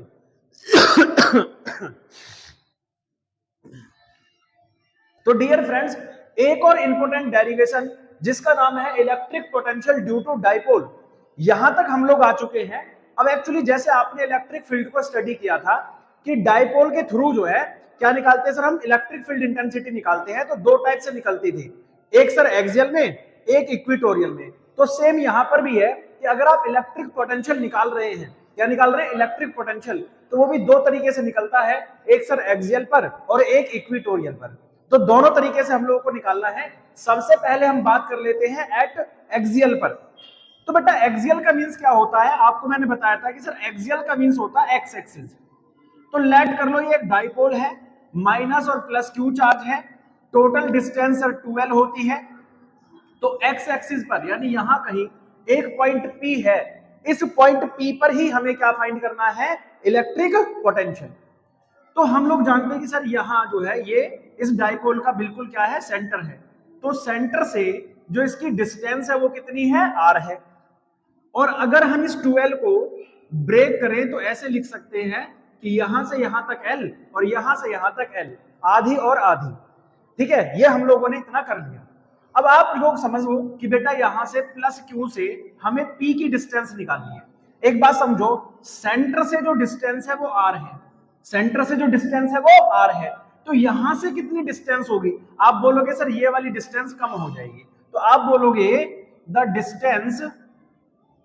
distance of P from plus Q, है ना, प्लस क्यू चार्ज से जो डिस्टेंस होगी, आप बोलोगे सर r में से L माइनस हो जाएगा, है ना, यहां से निकाल रहे हो ना, तो ये वाली डिस्टेंस कम हो जाएगी r में से, तो आप बोलोगे r माइनस L। फिर सेम सर जी, सेम आप करोगे the distance of P from minus Q. अब माइनस क्यू से आप निकाल रहे हो तो बेटा यहां तक की जो डिस्टेंस है वो r है और माइनस क्यू यहां रखा है, तो इतना डिस्टेंस और कवर करना पड़ेगा, तो आप बोलोगे sir ji r plus L. कितना हो जाएगा, r प्लस एल। तो प्लस क्यू से जो P का डिस्टेंस है वो r माइनस एल है और माइनस क्यू से जो P का डिस्टेंस है वो r प्लस एल। ठीक है बेटा, पॉजिटिव चार्ज से कितना पोटेंशियल होगा, तो V1 इज इक्वल्स टू हो जाएगा sir 1/4 pi epsilon naught Q upon में R। लेकिन जब हम पॉजिटिव चार्ज के लिए ले रहे हैं तो R नहीं लेना, कितना लेना है, R माइनस एल। फिर सिमिलरली सर जी पोटेंशियल, ठीक है, ड्यू टू, ठीक है जी, potential due to negative charge. अब जब हम नेगेटिव चार्ज के लिए निकालेंगे तो V2 is equals to 1/4 pi epsilon naught Q upon, अब जो डिस्टेंस है वो कितनी है, नेगेटिव से, आप बोलोगे सर R प्लस एल है और चार्ज कैसा है, निगेटिव है। तो टोटल पोटेंशियल कितना हो गया, है ना, टोटल पोटेंशियल ऐसे लिख लो, तो आप बोलोगे सर जी टोटल पोटेंशियल हो गया V is equals to V1 plus V2, है ना, दोनों को ऐड कर देंगे भाई। तो V is equals to V1 की value 1/4 pi epsilon naught Q upon R minus L, है ना, और plus 1/4 pi epsilon naught minus Q upon R plus L. भाई यहां कॉमन क्या है सर, ये और Q, ये और Q दोनों तरफ कॉमन आ रहा है सर, आप बोलोगे सर जी कॉमन ले लेते हैं 1/4 पाई एप्सिलॉन नॉट और Q, अंदर क्या रह गया सर, 1/R माइनस एल। अब ये प्लस और ये माइनस, तो plus minus minus 1/R plus L. Simple सी बात है भाई, बहुत बेहतरीन तरीके से आप बोलोगे सर, मस्त तरीके से समझ में आ गया, कोई दिक्कत नहीं। क्या करना है सर, एलसीएम लेना है, तो R plus L minus R minus L upon नीचे हो जाएगा sir ji R square minus L square, because of A का स्क्वायर माइनस B का स्क्वायर का फॉर्मूला बन जाएगा। Next sir 1/4 pi epsilon naught into Q, क्या हो गया सर, R plus L minus R plus L upon R square minus L square. आप बोलोगे सर R से R कैंसिल हो गया, तो 1/4 पाई एप्सिलॉन नॉट हो गया Q इंटू 2L अपॉन में R square minus L square. अब ये वैल्यू तो सबको पता है कि सर Q इंटू 2L किसके इक्वल होता है, P के, तो V is equals to 1/4 pi epsilon naught P upon R square minus L square. Now अब आपको समझना है कि L तो बहुत बहुत छोटा है R से, तो L स्क्वायर शुड बी 0। अब L 0 हो जाएगा तो ये हट जाएगा, तो फॉर्मूला बन जाएगा 1/4 pi epsilon naught P upon R square. बोलो एकदम तगड़े तरीके से समझ में आया? आप स्क्रीनशॉट भी ले सकते हो भाई इसका तगड़े तरीके से, कोई दिक्कत नहीं है, कोई परेशानी नहीं, मतलब बेहतरीन तरीके से आपको समझना है। सबसे पहले आपको डायग्राम समझ में आना चाहिए। अगर आपको डायग्राम समझ में आ गया तो आप डिस्टेंस भी निकाल लोगे, डिस्टेंस निकालते फिर पोटेंशियल के फॉर्मूले में तो रखना है, फिर तो सॉल्यूशन है आसानी से, है ना, एकदम तगड़े तरीके से कर दोगे। तो ये हो गया sir electric potential due to dipole at axial. फिर सिमिलरली हम लोगों को निकालना है एट इक्विटोरियल पर। कहां पर निकालना है? इक्विटोरियल पर। ठीक है, चलो फ्रेंड्स, एक्सियल हमें एकदम बेहतरीन तरीके से समझ में आ गया सर, कोई परेशानी नहीं, कोई दिक्कत नहीं है, एकदम तगड़े तरीके से समझ में आ गया, कोई दिक्कत नहीं आ रही। नाउ अब हम बात करते हैं सर किसकी? Electric potential at equatorial. तो इक्विटोरियल का क्या मीन्स होता है सर? इक्विटोरियल का मीन्स होता है बेटा वाई एक्सिस पर। किस पर निकालना है? वाई एक्सिस पर। तो लेट्स से कि हमारे पास में क्या है, एक सरजी डाइपोल है माइनस क्यू और प्लस क्यू, और यहां हमें यहां इस वाले पॉइंट पर, ठीक है, एट द पॉइंट पी, इस पॉइंट पी पर हमें क्या निकालना है? इलेक्ट्रिक पोटेंशियल फाइंड करना है। तो प्लस क्यू के ड्यू टू जो डिस्टेंस है और माइनस क्यू के जो डिस्टेंस है वो हमें पता होनी चाहिए, ये वाली डिस्टेंस। अब एक्चुअली हमने लेट कर लिया कि भाई ये जो डिस्टेंस है ये आर डिस्टेंस पर एक पॉइंट पी जनरेट हो रहा है, और ये कितना होता है सर जी? ये 12 डिस्टेंस पर होता है। ठीक है, तो आप बोलोगे सर यहां से यहां की डिस्टेंस एल है और यहां से यहां की डिस्टेंस भी एल है। देन आप बोलोगे सर कि ये जो है ये क्या बन रहा है सर? आप बोलोगे सर एक राइट एंगल ट्राइंगल बन रहा है। ठीक है, तो आप बोलोगे then the distance of point P, ठीक है जी, ऑफ पॉइंट पी, कि पॉइंट पी का जो डिस्टेंस है, distance of point P from positive charge and negative charge, ठीक है, विल बी, ठीक है, कितनी हो जाएगी? तो आप बोलोगे कि सर हाइपोटेनियस का square is equals to perpendicular square plus base square. तो hypotenuse square is equals to perpendicular कितना है? आप बोलोगे आर स्क्वायर, बेस कितना है? आप बोलोगे एल स्क्वायर। तो h इज इक्वल्स टू आ गया सर रूट में R square plus L square. आप बोलोगे सर देन अगर पोटेंशियल फाइंड करना है तो potential due to positive charge, ठीक है, तो पॉजिटिव चार्ज की जो ड्यू टू है v1 is equals to 1/4 pi epsilon naught k upon कितना हो जाएगा बेटा? r डिस्टेंस कितना है भाई? पॉजिटिव से भी सेम होगी और नेगेटिव से भी क्या होगी? डिस्टेंस सेम होगी। देन आप बोलोगे सर जी रूट में R square plus L square. And similarly, ठीक है, सिमिलरली आप बोलोगे पोटेंशियल ड्यू टू, ठीक है, नेगेटिव चार्ज। अब नेगेटिव चार्ज से भी कितना हो जाएगा? जल्दी बताओ। आप बोलोगे sir v2 is equals to 1/4 pi epsilon naught minus q upon R square plus L square पर रूट। जब आप टोटल पोटेंशियल निकालोगे तो आप बोलोगे v is equals to v1 plus v2, और जब आप इनको ऐड करने जाओगे तो आप बोलोगे सर इसको ऐसे लिख लें के क्यू अपॉन रूट में R square plus L square minus k q upon में R square plus L square, ठीक है, और प्लस माइनस क्या हो जाएगा? आप बोलोगे माइनस, तो के क्यू अपॉन रूट में R square plus L square और के क्यू अपॉन में root R square plus L square. आप बोलोगे सर दोनों सिमिलर हैं, तो टोटल पोटेंशियल क्या हो गया? आप बोलोगे 0 हो गया। इसका मीन्स क्या आएगी सर कि जो इलेक्ट्रिक पोटेंशियल है वो एक्सियल कंडीशन में ही काम करता है, इक्विटोरियल पर पोटेंशियल कितना हो जाता है? 0 हो जाता है। बात समझ में आ गई कि अगर आपको इलेक्ट्रिक पोटेंशियल फाइंड करना है तो कहां फाइंड करना है? एक्सियल पर। ठीक है, आप इसका स्क्रीनशॉट ले लो एकदम तगड़े तरीके से, कोई दिक्कत कोई परेशानी होनी नहीं चाहिए भाई आपको। एकदम तगड़े तरीके से मैंने आपको बता दिया कि किस तरह से आपको एक्सियल और इक्विटोरियल पर इलेक्ट्रिक पोटेंशियल फाइंड करना है। उसके बाद में ये हमें फाइंड करने के बाद में एक जर्नल पॉइंट पर भी आता है ना, कि जर्नल पॉइंट पर इलेक्ट्रिक पोटेंशियल फाइंड कर लो। चलो उसे भी करा देते हैं, बट अभी वो आ नहीं रहा है, शायद सिलेबस से हट गया है। उसके बाद में आप लोगों को क्या करना है, ठीक है, इसके बाद में हम लोग करेंगे इक्वी पोटेंशियल सरफेस। और इक्वी पोटेंशियल सरफेस इतना इंपॉर्टेंट है, बहुत ज्यादा इंपॉर्टेंट है, और उससे बहुत अच्छे अच्छे सवाल बनते हैं, बहुत अच्छे अच्छे क्वेश्चंस बनते हैं इससे, वो भी मैं आपको समझाऊंगा कैसे है। और डिफरेंट डिफरेंट कंडीशन में इलेक्ट्रिक पोटेंशियल कैसा होगा, पोटेंशियल सरफेस कैसा होगा, ये सारी बातें हम आपको शेयर कर रहे होंगे। और मजेदार तरीके से अगर आपको समझ में आ रही है सारी चीजें कि सर बहुत बेहतरीन तरीके से सेशन चल रहा है, तो भाई एक काम जरूर करना, वीडियो को लाइक करके चैनल को सब्सक्राइब कर लेना। मजा आता है भाई एकदम तगड़े तरीके से वीडियो बनाने में। और इस वाले हम पार्ट 1 में, ये जो हमारा पार्ट 1 बनेगा इसमें हम पोटेंशियल के बारे में बात करेंगे और अगला जो पार्ट होगा उसमें हम कैपेसिटेंस के बारे में बात करेंगे। ठीक है, दोनों को कंबाइन नहीं करना है, अलग अलग पढ़ना है दोनों को एकदम तगड़े तरीके से। फिर हमें इनसे रिलेटेड जितने भी इंपोर्टेंट न्यूमेरिकल होते हैं उसके लिए एक वन शॉट लेकर आएंगे जिसमें हम केवल न्यूमेरिकल्स के बारे में बात करेंगे।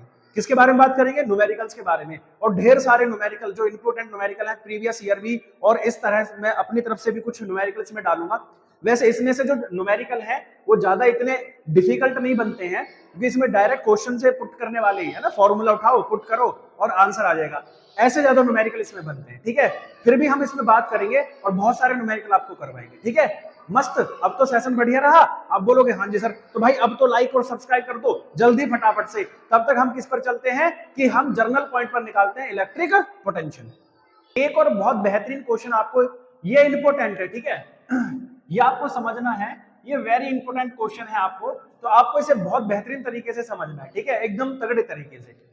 तो बेटा देखो, ये जो पॉइंट P है ना तो ये परफेक्ट वाई एक्सिस पर है ना ही ये परफेक्ट एक्स एक्सिस पर है, तो ये कहां रखा हुआ है सर? ये एट एनी पॉइंट रखा हुआ है, एक्स और वाई के बीच में कहीं भी एक पॉइंट है, इस पॉइंट P पर ही हमें क्या करना है? इलेक्ट्रिक पोटेंशियल फाइंड करना है। बस अब इसकी छोटी छोटी बातें आपको समझनी है, 2-3 बातें इसमें समझनी है और बहुत इजीली फिर आपको समझ में आ जाएगा। देखो, जब आप देख रहे हो कि सर जब ये x ना तो y पर है ना प्रॉपर x पर है, तो उनके बीच में कहीं रखा हुआ है, तो ये क्या कर रहा है सर जी? x एक्सिस से एक थीटा एंगल बना रहा है कि नहीं? आप बोलोगे हाँ जी सर, एंगल तो बना रहा है। अब आपको पता है कि सर ये जो डिस्टेंस होती है डायपोल की, ये l होती है, ये भी डिस्टेंस l होती है, और यहां से जो डिस्टेंस है वो कितनी है? r है। तो अब मुझे फाइंड कर लिया कि प्लस q से p का डिस्टेंस कितना है और माइनस q से p का डिस्टेंस कितना है। तो ये डिस्टेंस फाइंड करने के लिए हम लोग क्या करते हैं? परपेंडिकुलर ड्रॉ कर लेते हैं c यहां पे। ठीक है, ये डिस्टेंस फाइंड कर लेते हैं। तो आप बोलोगे बेटा कि सर इसको ऐसे मान लो कि ये a है, ये b है, ये p है और यहां पर c है।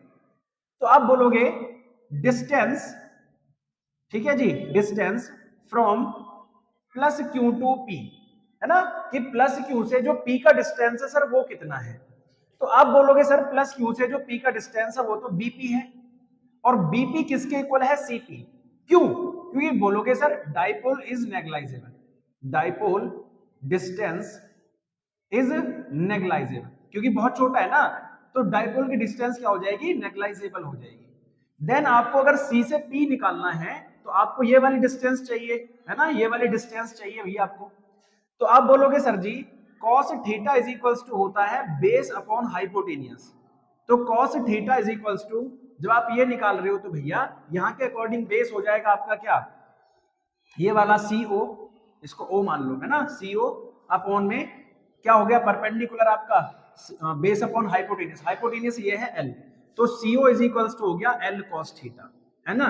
तो आप जब CP निकालोगे तो CP कैसे निकालोगे सर? आप बोलोगे सर OP में से, ठीक है, OC माइनस कर दो, OP जो ये वाली डिस्टेंस है R में से, ये जो टोटल डिस्टेंस थी ये कितनी थी? आप बोलोगे सर R में से कितना माइनस करना है सर? CO, और CO की वैल्यू कितना है? आप बोलोगे L cos थीटा, इतना हो जाएगा। ठीक है, अब सिमिलरली यहां भी एक परपेंडिकुलर ड्रॉ करोगे आप, है ना, यहां तो यहां बाहर की तरफ हो गया एक परपेंडिकुलर ड्रॉ इस तरह से। ठीक है, तो जब आप यहां पर परपेंडिकुलर ड्रॉ करोगे तो यहां भी आप लोगों को डिस्टेंस लेनी है माइनस q से, तो आप बोलोगे माइनस q टू p, ऐसे लिख लो डिस्टेंस ऑफ p, ठीक है, फ्रॉम माइनस q। अब माइनस q से जब आप डिस्टेंस निकाल रहे हो, ठीक है, ध्यान से सुनना, जब माइनस q से डिस्टेंस निकाल रहे हो तो कितनी डिस्टेंस बैठेगी आपकी? जल्दी बता दो आप फटाफट से। आप बोलोगे सर जी टोटल डिस्टेंस तो यहीं तक बैठनी है हमारे पास में, ठीक है, माइनस q से हमें टोटल डिस्टेंस ये निकालनी है, तो आप फिर से वही बोलोगे,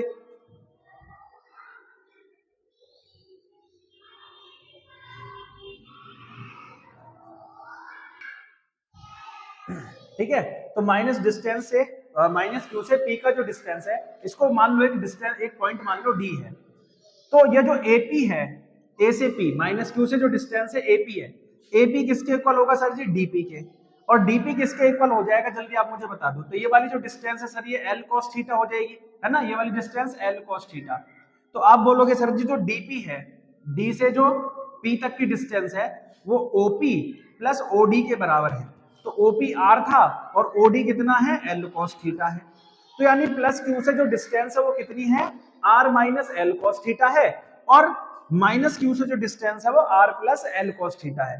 तो बस आपको करना क्या है sir ji, V1 is equal to क्या हो जाएगा, प्लस क्यू के ड्यू टू, है ना, प्लस क्यू के ड्यू टू निकालना है। तो के क्यू अपॉन में कितना हो गया, R minus L cos theta, ठीक है, और V2 हो गया आपके पास में k q upon R plus L cos theta. और यहां जो साइन है वो किसका है, माइनस, नेगेटिव है ना, जो पोटेंशियल है वो नेगेटिव है। तो टोटल पोटेंशियल कैसे निकालोगे, V is equals to V1 plus V2, आप बोलोगे k q upon R minus L cos theta, और आप बोलोगे माइनस के क्यू अपॉन में R plus L cos theta. ठीक है बेटा,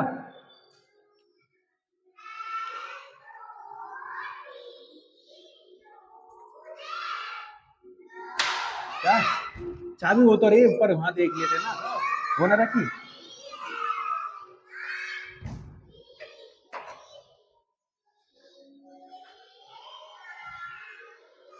ठीक है जी, इतना हो गया। अब आप बोलोगे sir V is equals to k q common है, तो 1 upon R minus L cos theta, ठीक है, minus 1 upon R plus L cos theta.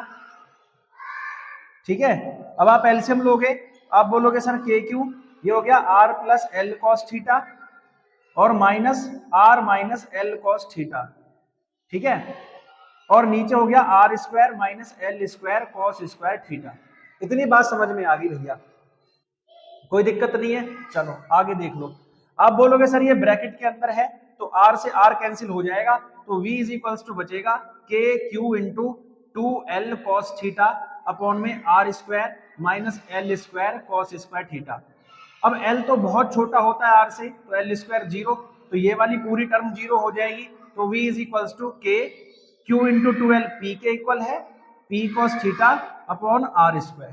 तो ये आपका टोटल पोटेंशियल निकल के आ जाता है किसमें, एट एनी जर्नल पॉइंट पर। किस पर निकल कर जाता है, एट एनी जर्नल पॉइंट पर। एकदम तगड़े तरीके से इसका स्क्रीनशॉट ले लो, फटाफट से जल्दी स्क्रीनशॉट ले लो, बहुत इंपॉर्टेंट है ये। अगर ये समझ में आ गया तो एकदम तगड़ा बवाल, एकदम बवाल मचा देंगे भाई, बवाल। ठीक है, कोई दिक्कत नहीं है।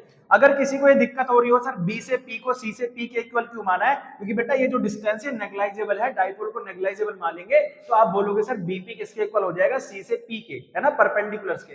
तो जब ऐसे कंडीशन होती है तो भाई सी से पी कैसे निकालोगे, हमें ये वाली डिस्टेंस चाहिए ना, तो ये चाहिए तो सर ओपी में से ओसी घटा दो, ओपी में से ओसी घटा दो। तो ओपी में से ओसी माइनस करा, लेकिन हमें ये ओसी पता तो होना चाहिए, ओसी या सीओ जो भी है, तो सर इसके लिए हमने कॉस थीटा लगा दिया। कॉस थीटा होता है बेस अपॉन हाइपोटेनियस, तो बेस कितना है आपके पास में, ये है जी सीओ, हाइपोटेनियस कितना है बेटा, एल है ना, तो आपने लगाया तो ओसी की वैल्यू हमें मिलेगी एल कॉस थीटा। सिमिलरली हम यहाँ पर भी लगाएंगे, तो ये जो ओडी है ये भी एल कॉस थीटा है। भाई जब ये जो बेस था ये एल कॉस थीटा आया, तो ये भी तो बेस है, तो ये भी एल कॉस थीटा ही आएगा, सेम आएगा, तो इसलिए हमने डायरेक्ट इसे एल कॉस थीटा रख दिया। और एपी किसके इक्वल है, डीपी की, तो डीपी कितना हो जाएगा, ओपी प्लस ओडी, तो ओपी आर है और ओडी एल कॉस थीटा है। तो बस इतना समझना है, यही 2 से 3 लाइन आपको समझने वाली है, बाकी तो जैसे आपने एक्सेल में किया था सेम वैसे करना है, और आप इसको धड़ाधड़ लपेट दोगे, है ना, कोई दिक्कत नहीं। इसके बाद हमने जो 2 से 3 डेरिवेशन थे बहुत अच्छे से कवर कर लिए सर, एक्सियल पर निकाल लिया, इक्वेटोरियल पर निकाल लिया, एट एनी जर्नल पॉइंट पर निकाल लिया। अब हम चलते हैं किसकी तरफ, इक्वी पोटेंशियल सरफेस की तरफ। किसकी तरफ चलते हैं, इक्वी पोटेंशियल सरफेस, कि what is the equipotential surface. Next topic है हमारा इक्वी पोटेंशियल सरफेस, और ये जो पॉइंट है बहुत ज्यादा मजेदार है और इससे बहुत इंपॉर्टेंट क्वेश्चन भी आते हैं, और इसमें हम इक्वी पोटेंशियल बनाना भी सीखेंगे कि अलग अलग डिफरेंट फेजेस में कौन कौन से इक्वी पोटेंशियल सरफेसेस होते हैं। तो सबसे पहले जैसे नाम में लिखा हुआ है इक्वी पोटेंशियल सरफेस, बिल्कुल भी रटने की जरूरत है नहीं आपको, नाम में लिखा हुआ है इक्वी पोटेंशियल। इक्वी पोटेंशियल को अलग अलग कर लो, इक्वल पोटेंशियल, यानी ये बताता है कि एक ऐसा सरफेस जिसके हर एक पॉइंट पर, है ना, हर एक पॉइंट पर जो पोटेंशियल है वो क्या होगा, इक्वल होगा। लेट हम लोग बना लेते हैं ऐसे, ये मान लो कि ये हमारे पास में एक सरफेस है, ठीक है, ये आपको नजर आ रहा है कि एक सरफेस है, तो ऐसा सरफेस है ये कि जिसके हर पॉइंट पर, है ना, कोई भी पॉइंट आप इसका ले लो, ए बी सी डी इनको नाम दे दो, या 1 2 3 4 5, किसी भी पॉइंट पर जहां आपको निकालना है, ठीक है, उस पॉइंट को आप टच कर लो, तो आप बोलोगे सर इस पॉइंट पर, इस पॉइंट पर, इस पॉइंट पर, इस पॉइंट पर, किसी भी पॉइंट पर जो है पोटेंशियल क्या होगा, हर जगह सेम होगा। अगर मान लो यहां पोटेंशियल 10 वोल्ट है, तो यहां ऐसा नहीं है कि 20 वोल्ट होगा, यहां भी पोटेंशियल 10 वोल्ट ही होगा, यहां भी पोटेंशियल 10 वोल्ट होगा, और यहां भी पोटेंशियल 10 वोल्ट ही होगा। It means the surface that has equal potential, ठीक है, that has equal potential on each of the point on its surface, यानी इसके सरफेस पर जो ईच एंड एवरी पॉइंट है उस पर पोटेंशियल क्या रहेगा, सेम रहेगा।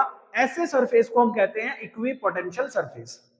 क्या वो सर सर्कुलर ही होगा? नहीं जी, वो ऐसा भी हो सकता है। ठीक है, ये देखो क्या है, सेमी सर्कल है। जब मैंने इसको चार्ज दिया तो चार्ज इस पर पूरा डिस्ट्रीब्यूट हो गया, और जब डिस्ट्रीब्यूट हो जाएगा तो इसके हर एक पॉइंट पर पोटेंशियल क्या हो जाएगा, आप बोलोगे सर जी सेम हो जाएगा। अब पोटेंशियल सेम हो गया तो सर इसकी प्रॉपर्टीज आती हैं, है ना, कुछ प्रॉपर्टीज आपको समझनी है, यहीं से आप समझ जाएंगे। The potential difference, PD means potential difference, between two point is always zero. भैया हमारे पास में इक्वी पोटेंशियल सरफेस है, लेट मान लो इसका ए और बी। अब इक्वी पोटेंशियल सरफेस है तो सर यहां भी पोटेंशियल 10 वोल्ट हो गया, यहां भी पोटेंशियल 10 वोल्ट हो गया, हर जगह पोटेंशियल सेम है। तो जब आप पोटेंशियल डिफरेंस निकालोगे तो ए और बी के बीच का जब पोटेंशियल डिफरेंस निकालोगे तो 10 माइनस 10 कितना हो गया, जीरो हो गया। तो किन्हीं भी दो पॉइंट के बीच, कोई भी दो पॉइंट हो, उनके बीच जो पोटेंशियल डिफरेंस है वो हमेशा कितना होगा, जीरो होगा। पहली बात आपको दिमाग में डालनी है कि यार पोटेंशियल डिफरेंस जो है कितना होगा, जीरो होगा। क्यों होगा? क्योंकि सर हर जगह पर तो पोटेंशियल क्या है, सेम है, तो किसी भी दो पॉइंट का निकालेंगे तो कितना आएगा, जीरो जाएगा। No work is done moving a positive charge from point A to B in equipotential surface, कि अगर आप इक्वी पोटेंशियल सरफेस पर कोई वर्क निकाल रहे हो, चार्ज एक चार्ज को पॉइंट ए से पॉइंट बी तक लेकर जा रहे हो, तो आप वर्क डन नहीं करोगे। क्यों नहीं करोगे? क्योंकि वर्क डन जो होता है sir, W A B is equals to V A B upon में कितना हो जाएगा, क्यू। तो वी ए बी क्या है, इनके बीच का पोटेंशियल डिफरेंस है, और पोटेंशियल डिफरेंस जीरो है, तो भाई साहब वर्क भी कितना हो जाएगा, आप बोलोगे सर जी जीरो हो जाएगा, यानी कोई वर्क डन करना नहीं पड़ेगा। अगर आप चार्ज को कहीं भी ऐसे आपको बनाकर दे दे कि ये एक इक्वी पोटेंशियल सरफेस है ना, इस पर चार्ज वगैरह दे देगा कि चार्ज इस पर 3 इंटू 10 की पावर माइनस 6 कूलम है, पॉइंट ए का पोटेंशियल 10 वोल्ट है, तो पॉइंट बी का पोटेंशियल निकालो, या पॉइंट बी तक ले जाने में कितना वर्क डन होगा। तो भाई ऐसे क्वेश्चन देकर आपको केवल बहका रहा है, एक बात पकड़नी है आपको, इक्वी पोटेंशियल सरफेस तो नहीं दिया है। अगर उसने ये दे दिया कि इक्वी पोटेंशियल सरफेस है तो तुरंत लिख दो कि सर पोटेंशियल भी जीरो हो जाएगा, पोटेंशियल डिफरेंस, पोटेंशियल नहीं, पोटेंशियल डिफरेंस जीरो हो जाएगा, एंड वर्क डन भी जीरो हो जाएगा। तीसरी बात है sir, equipotential surface are closer in strong electric field, यानी जहां पर फील्ड, इलेक्ट्रिक फील्ड स्ट्रांग होगा, है ना, जहां पर इलेक्ट्रिक फील्ड स्ट्रांग होगा तो जो इक्वी पोटेंशियल सरफेस है वो पास पास आ जाएंगे, है ना। इसका भी डायग्राम भी हम लोग बनाएंगे, अलग अलग डिफरेंट डायग्राम भी हम बनाएंगे, पॉजिटिव चार्ज के थ्रू, नेगेटिव चार्ज के थ्रू, डाइपोल के थ्रू, है ना, बहुत सारी चीजों के डायग्राम हम आप लोगों को बनाएंगे अभी। ठीक है, तो इक्वी पोटेंशियल सरफेस जो है बेटा, स्ट्रॉन्ग इलेक्ट्रिक फील्ड में क्या आ जाते हैं, पास पास आ जाते हैं, and further apart in weak electric field, और जो वीक इलेक्ट्रिक फील्ड है उसमें दूर दूर हो जाते हैं। तीसरी बात है कि two equipotential surface never intersect each other, यानी दो इक्वी पोटेंशियल सरफेस कभी एक दूसरे को इंटरसेक्ट नहीं करेंगे। रीजन, भाई मान लो कि ये दो पोटेंशियल सरफेस है, तो जहां पर ये इंटरसेक्ट कर रहे हैं, बात ध्यान से समझो, तो सर यहां देखो, ये दो सरफेसेस थे, ऐसे मान लो यहां वाले पर इसने टच किया तो यहां इसका पोटेंशियल 10 वोल्ट था, और यहां भी इसका पोटेंशियल ये मान लो 15 वोल्ट था। अगर ये दोनों संपर्क करेंगे ना, टच करेंगे, आपस को इंटरसेक्ट करेंगे, तो पोटेंशियल तो जुड़ जाएगा, और ऐसा पॉसिबल है नहीं, है ना, कभी पॉसिबल ही नहीं है कि ऐसे दो आपस में कभी ऐड हो जाए। और दूसरी बात, अगर जुड़ भी गया तो मान लो, एक बात ये मान लो, यहां पोटेंशियल में चेंज नहीं आ गया, यहां जब पोटेंशियल डिफरेंस हो गया, यहां पोटेंशियल अलग अलग हो गया, और हर पॉइंट पर पोटेंशियल क्या सेम होना चाहिए, तो यहां पोटेंशियल अलग आ जाएगा, तो ये भी पॉसिबल नहीं है। तो इसीलिए two equipotential surface never intersect each other. ठीक है, तो ये सारी प्रॉपर्टीज आपके दिमाग में बहुत अच्छे से छप गई, सारी बातें मैंने आपको समझा दी। अब हम चलते हैं कि डिफरेंट फेजेस में, और एक और बात मैं आपको बता दूं जो इसमें लिखना भूल गया मैं, पांचवा पॉइंट होता है कि इलेक्ट्रिक जो फील्ड लाइंस होती हैं, electric field lines are perpendicular to the equipotential surface, है ना बेटा। जो इलेक्ट्रिक फील्ड लाइन होती है वो इसके कैसी होती हैं, परपेंडिकुलर होती हैं। तो ये 5 इसके प्रॉपर्टीज आपको याद रखनी है कि electric field lines are the perpendicular to the equipotential surface या normal to the equipotential surface. या तो नॉर्मल या परपेंडिकुलर एक ही बात होता है कि जितने भी हमारी इलेक्ट्रिक फील्ड लाइंस होती हैं वो इक्विपोटेंशियल सरफेस के परपेंडिकुलर होती है। ठीक है, अब लेट्स ड्रॉ करते हैं। हम लोग क्या ड्रॉ करते हैं बेटा? Equipotential surface of positive charge, negative charge, two positive charge and positive and negative charge, different different हम लोग इक्विपोटेंशियल सरफेस को ड्रॉ कर लेते हैं। ठीक है, अब हम ड्रॉ करते हैं बेटा किसके बारे में? Plus Q charge. भाई प्लस क्यू चार्ज है ये आपके पास में, है ना, ये प्लस क्यू चार्ज है। तो आप बोलोगे सर जी ये प्लस क्यू चार्ज है तो इसकी फील्ड लाइंस कहां होंगी, है ना, ऐसे ड्रॉ कर लो प्लस क्यू चार्ज, है ना। तो आप बोलोगे सर फील्ड लाइंस इस तरह से इसमें रहती है, आउटर साइड इस तरह से रहती है। तो हमने क्या बोला कि जो हमारा नॉर्मल जो हमारा क्या होता है, इक्विपोटेंशियल सरफेस होता है, परपेंडिकुलर होता है। तो परपेंडिकुलर यहां यहां यहां यहां ऐसे ड्रॉ कर लो परपेंडिकुलर, और इन परपेंडिकुलर को ऐड करोगे इस तरह से तो क्या बन गया? ये इक्विपोटेंशियल सरफेस बन गया। और भी हो सकता है सर, हाँ ऐसे ही यहां बाहर ड्रॉ कर लो, जितना चाहे उतना ड्रॉ कर लो, तो ये इक्विपोटेंशियल सरफेस है। क्योंकि इक्विपोटेंशियल सरफेस क्या रहता है? परपेंडिकुलर रहता है ना, नॉर्मल रहता है। नेगेटिव चार्ज के लिए बनाओगे तो अब समझो इसको, तो नेगेटिव चार्ज के लिए आप बोलोगे सर जी, है ना, नेगेटिव चार्ज पहले बना लो, ये नेगेटिव चार्ज है, इसकी फील्ड लाइंस इनसाइड रहती है, इस तरह से रहती है। ठीक है, इस तरह से रहती है इसकी फील्ड लाइंस। आप बोलोगे हाँ जी सर इसी तरह से रहती है। अब एक बार बताओ, तो यहां भी इक्विपोटेंशियल सरफेस क्या रहेगा? फील्ड लाइन के परपेंडिकुलर। तो परपेंडिकुलर यहां भी सेम इस तरह से आप ड्रॉ करोगे, है ना, और इन परपेंडिकुलर्स को मिला लो तो ये भी क्या बन गया? आप बोलोगे सर इक्विपोटेंशियल सरफेस बन गया नेगेटिव चार्ज का। तो नेगेटिव है पॉजिटिव हो, इक्विपोटेंशियल सरफेस सेम ही रहेगा। अब बात कर लेते हैं कि सर अगर दो पॉजिटिव चार्ज हैं, है ना, टू पॉजिटिव चार्ज, ऊपर लिख देते हैं टू पॉजिटिव चार्ज, एक हमारे पास में क्या है? दो पॉजिटिव चार्जेस हैं, पॉइंट चार्जेस हैं। तो भाई यहां आपका पॉइंट ये पॉजिटिव चार्ज है और एक ये पॉजिटिव चार्ज है। तो आपको पता है कि सर दो जब पॉजिटिव चार्ज होते हैं तो उनके बीच में जो इलेक्ट्रिक फील्ड होता है ना, मिडल में जो इलेक्ट्रिक फील्ड होता है वो वीक होता है ना। और जहां इलेक्ट्रिक फील्ड वीक होगा तो वहां जो आपका पोटेंशियल सरफेस है वो क्या हो जाएगा? दूर दूर हो जाएगा। तो बीच में इनके इलेक्ट्रिक फील्ड क्या होता है? वीक होता है। तो यहाँ पर जो फील्ड लाइंस बनेंगी वो इस तरह से, जो इक्विपोटेंशियल सरफेस है वो इस तरह से, आप देख रहे हो यहाँ क्लोजर है और यहाँ दूर जा रहा है। सेम यहाँ पर भी, कि यहाँ पर क्या आएगा? वीक की तरफ ज्यादा दूर दूर होगा इस तरह से। ठीक है, इस तरह से ये इधर की तरफ आप देख रहे हो वाइड होगा, और इन सबको मिला दें तो ये आपका इक्विपोटेंशियल सरफेस बन जाता है of two positive point charges. ठीक है, टू पॉजिटिव पॉइंट चार्ज, क्योंकि यहां पर इनके बीच में इलेक्ट्रिक फील्ड वीक है तो यहां दूर दूर हो जाएगा, और यहां थोड़ा सा स्ट्रॉन्ग है तो यहां क्लोज क्लोज हो जाएगा। अब सिमिलरली हम एक पॉजिटिव और एक नेगेटिव ले लेते हैं। ठीक है, इसको रफ कर देते हैं। तो एक पॉजिटिव और एक नेगेटिव, एक पॉजिटिव है और एक हमारे पास में नेगेटिव है। तो एक पॉजिटिव और एक नेगेटिव होता है तो इनके मिडल में यहाँ इलेक्ट्रिक फील्ड कैसा होता है? आप बोलोगे सर जी स्ट्रॉन्ग होता है ना, कैसा होता है? स्ट्रॉन्ग होता है। अब यहाँ इलेक्ट्रिक फील्ड स्ट्रॉन्ग है तो आप बोलोगे सर जी ये यहाँ दूर होगा, ठीक है, और यहाँ पर क्लोज होगा। ठीक है, यहाँ पर ये दूर होगा लेकिन यहाँ पर ऐसे क्लोज होगा, ऐसे इधर की तरफ वाइड हो जाएगा और इधर की तरफ क्लोज आ जाएगा। सिमिलरली यहाँ पर भी ये क्लोज रहेगा, इधर दूर हो जाएगा, इधर क्लोज रहेगा, है ना, इधर क्लोज रहेगा और इधर की तरफ वाइड रहेगा। ठीक है, इस तरह से, है ना। अब आप इनके बीच एक लाइन खींचेंगे इस तरह से तो ये हो जाएगा आपका equipotential surface of two equal and opposite charges. तो अपोजिट चार्जेस में यहां देख रहे हो कि यहां जो पोटेंशियल सरफेस है वो पास पास है और इधर की तरफ क्या है? आप बोलोगे सर जी दूर दूर है। तो ये हो गया आपका इक्विपोटेंशियल सरफेस, ये आपके इलेक्ट्रिक डाइपोल का भी हो गया। उसके बाद सर अगर आपके पास में यूनिफॉर्म इलेक्ट्रिक फील्ड है ना, यूनिफॉर्म इलेक्ट्रिक फील्ड है इस तरह से, यूनिफॉर्म इलेक्ट्रिक फील्ड है तो इसका इक्विपोटेंशियल सरफेस कैसा होगा? आप बोलोगे सर जी एक शीट की फॉर्म में होगा। किसकी फॉर्म में होगा? एक शीट की फॉर्म में होगा, शीट, है ना, शीट की फॉर्म में। तो ये इक्विपोटेंशियल सरफेस थे of different phases, two positive charges, one positive and one negative charges, only positive charge and negative charge का भी सिंपल था इस तरह से। ठीक है जी, इस तरह से था। ठीक है बेटा, ये नेगेटिव चार्ज का था। ओके, और ये हमारा क्या है? यूनिफॉर्म इलेक्ट्रिक फील्ड का है। किसका है बेटा? ये यूनिफॉर्म इलेक्ट्रिक फील्ड, ये इसका इक्विपोटेंशियल सरफेसेस है।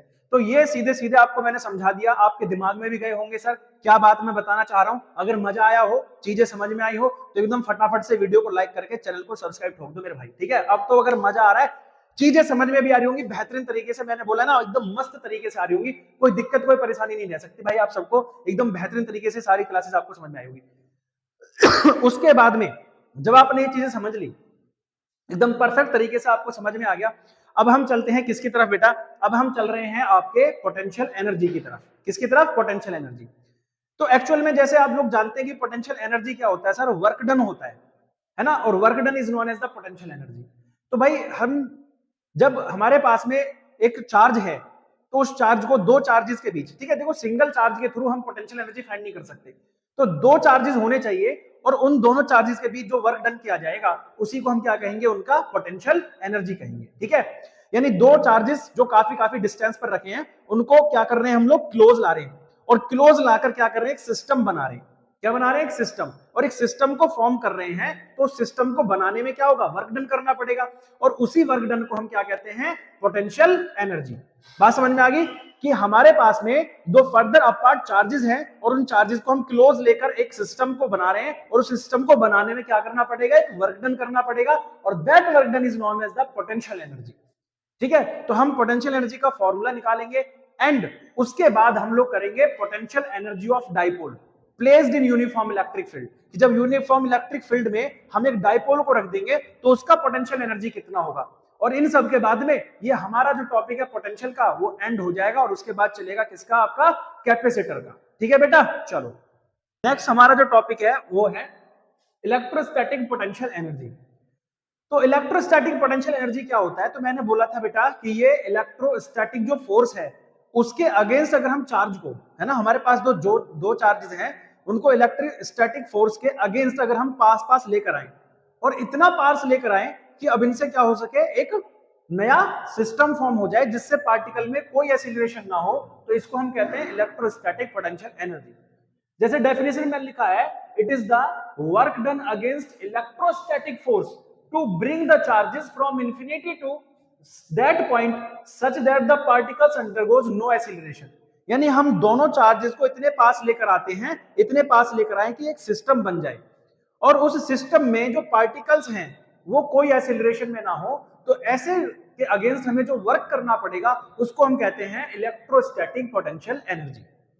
अब लेट कर लो कि अगर हमारे पास में एक चार्ज क्यू है और एक क्यू नॉट है, और हम दोनों हमने इसको इलेक्ट्रोस्टैटिक फोर्स के अगेंस्ट हम क्या कर लिया, इनको एक बहुत ज्यादा पास पास ले आए, बीच का डिस्टेंस कितना है, dx है ना। जब पास लेकर आए तो आपको पता है सर जी फोर्स के अगेंस्ट काम करना पड़ेगा, आप बोलोगे हाँ जी सर, तो जो dw है वो कितना हो जाएगा सर जी, f into dx cos theta.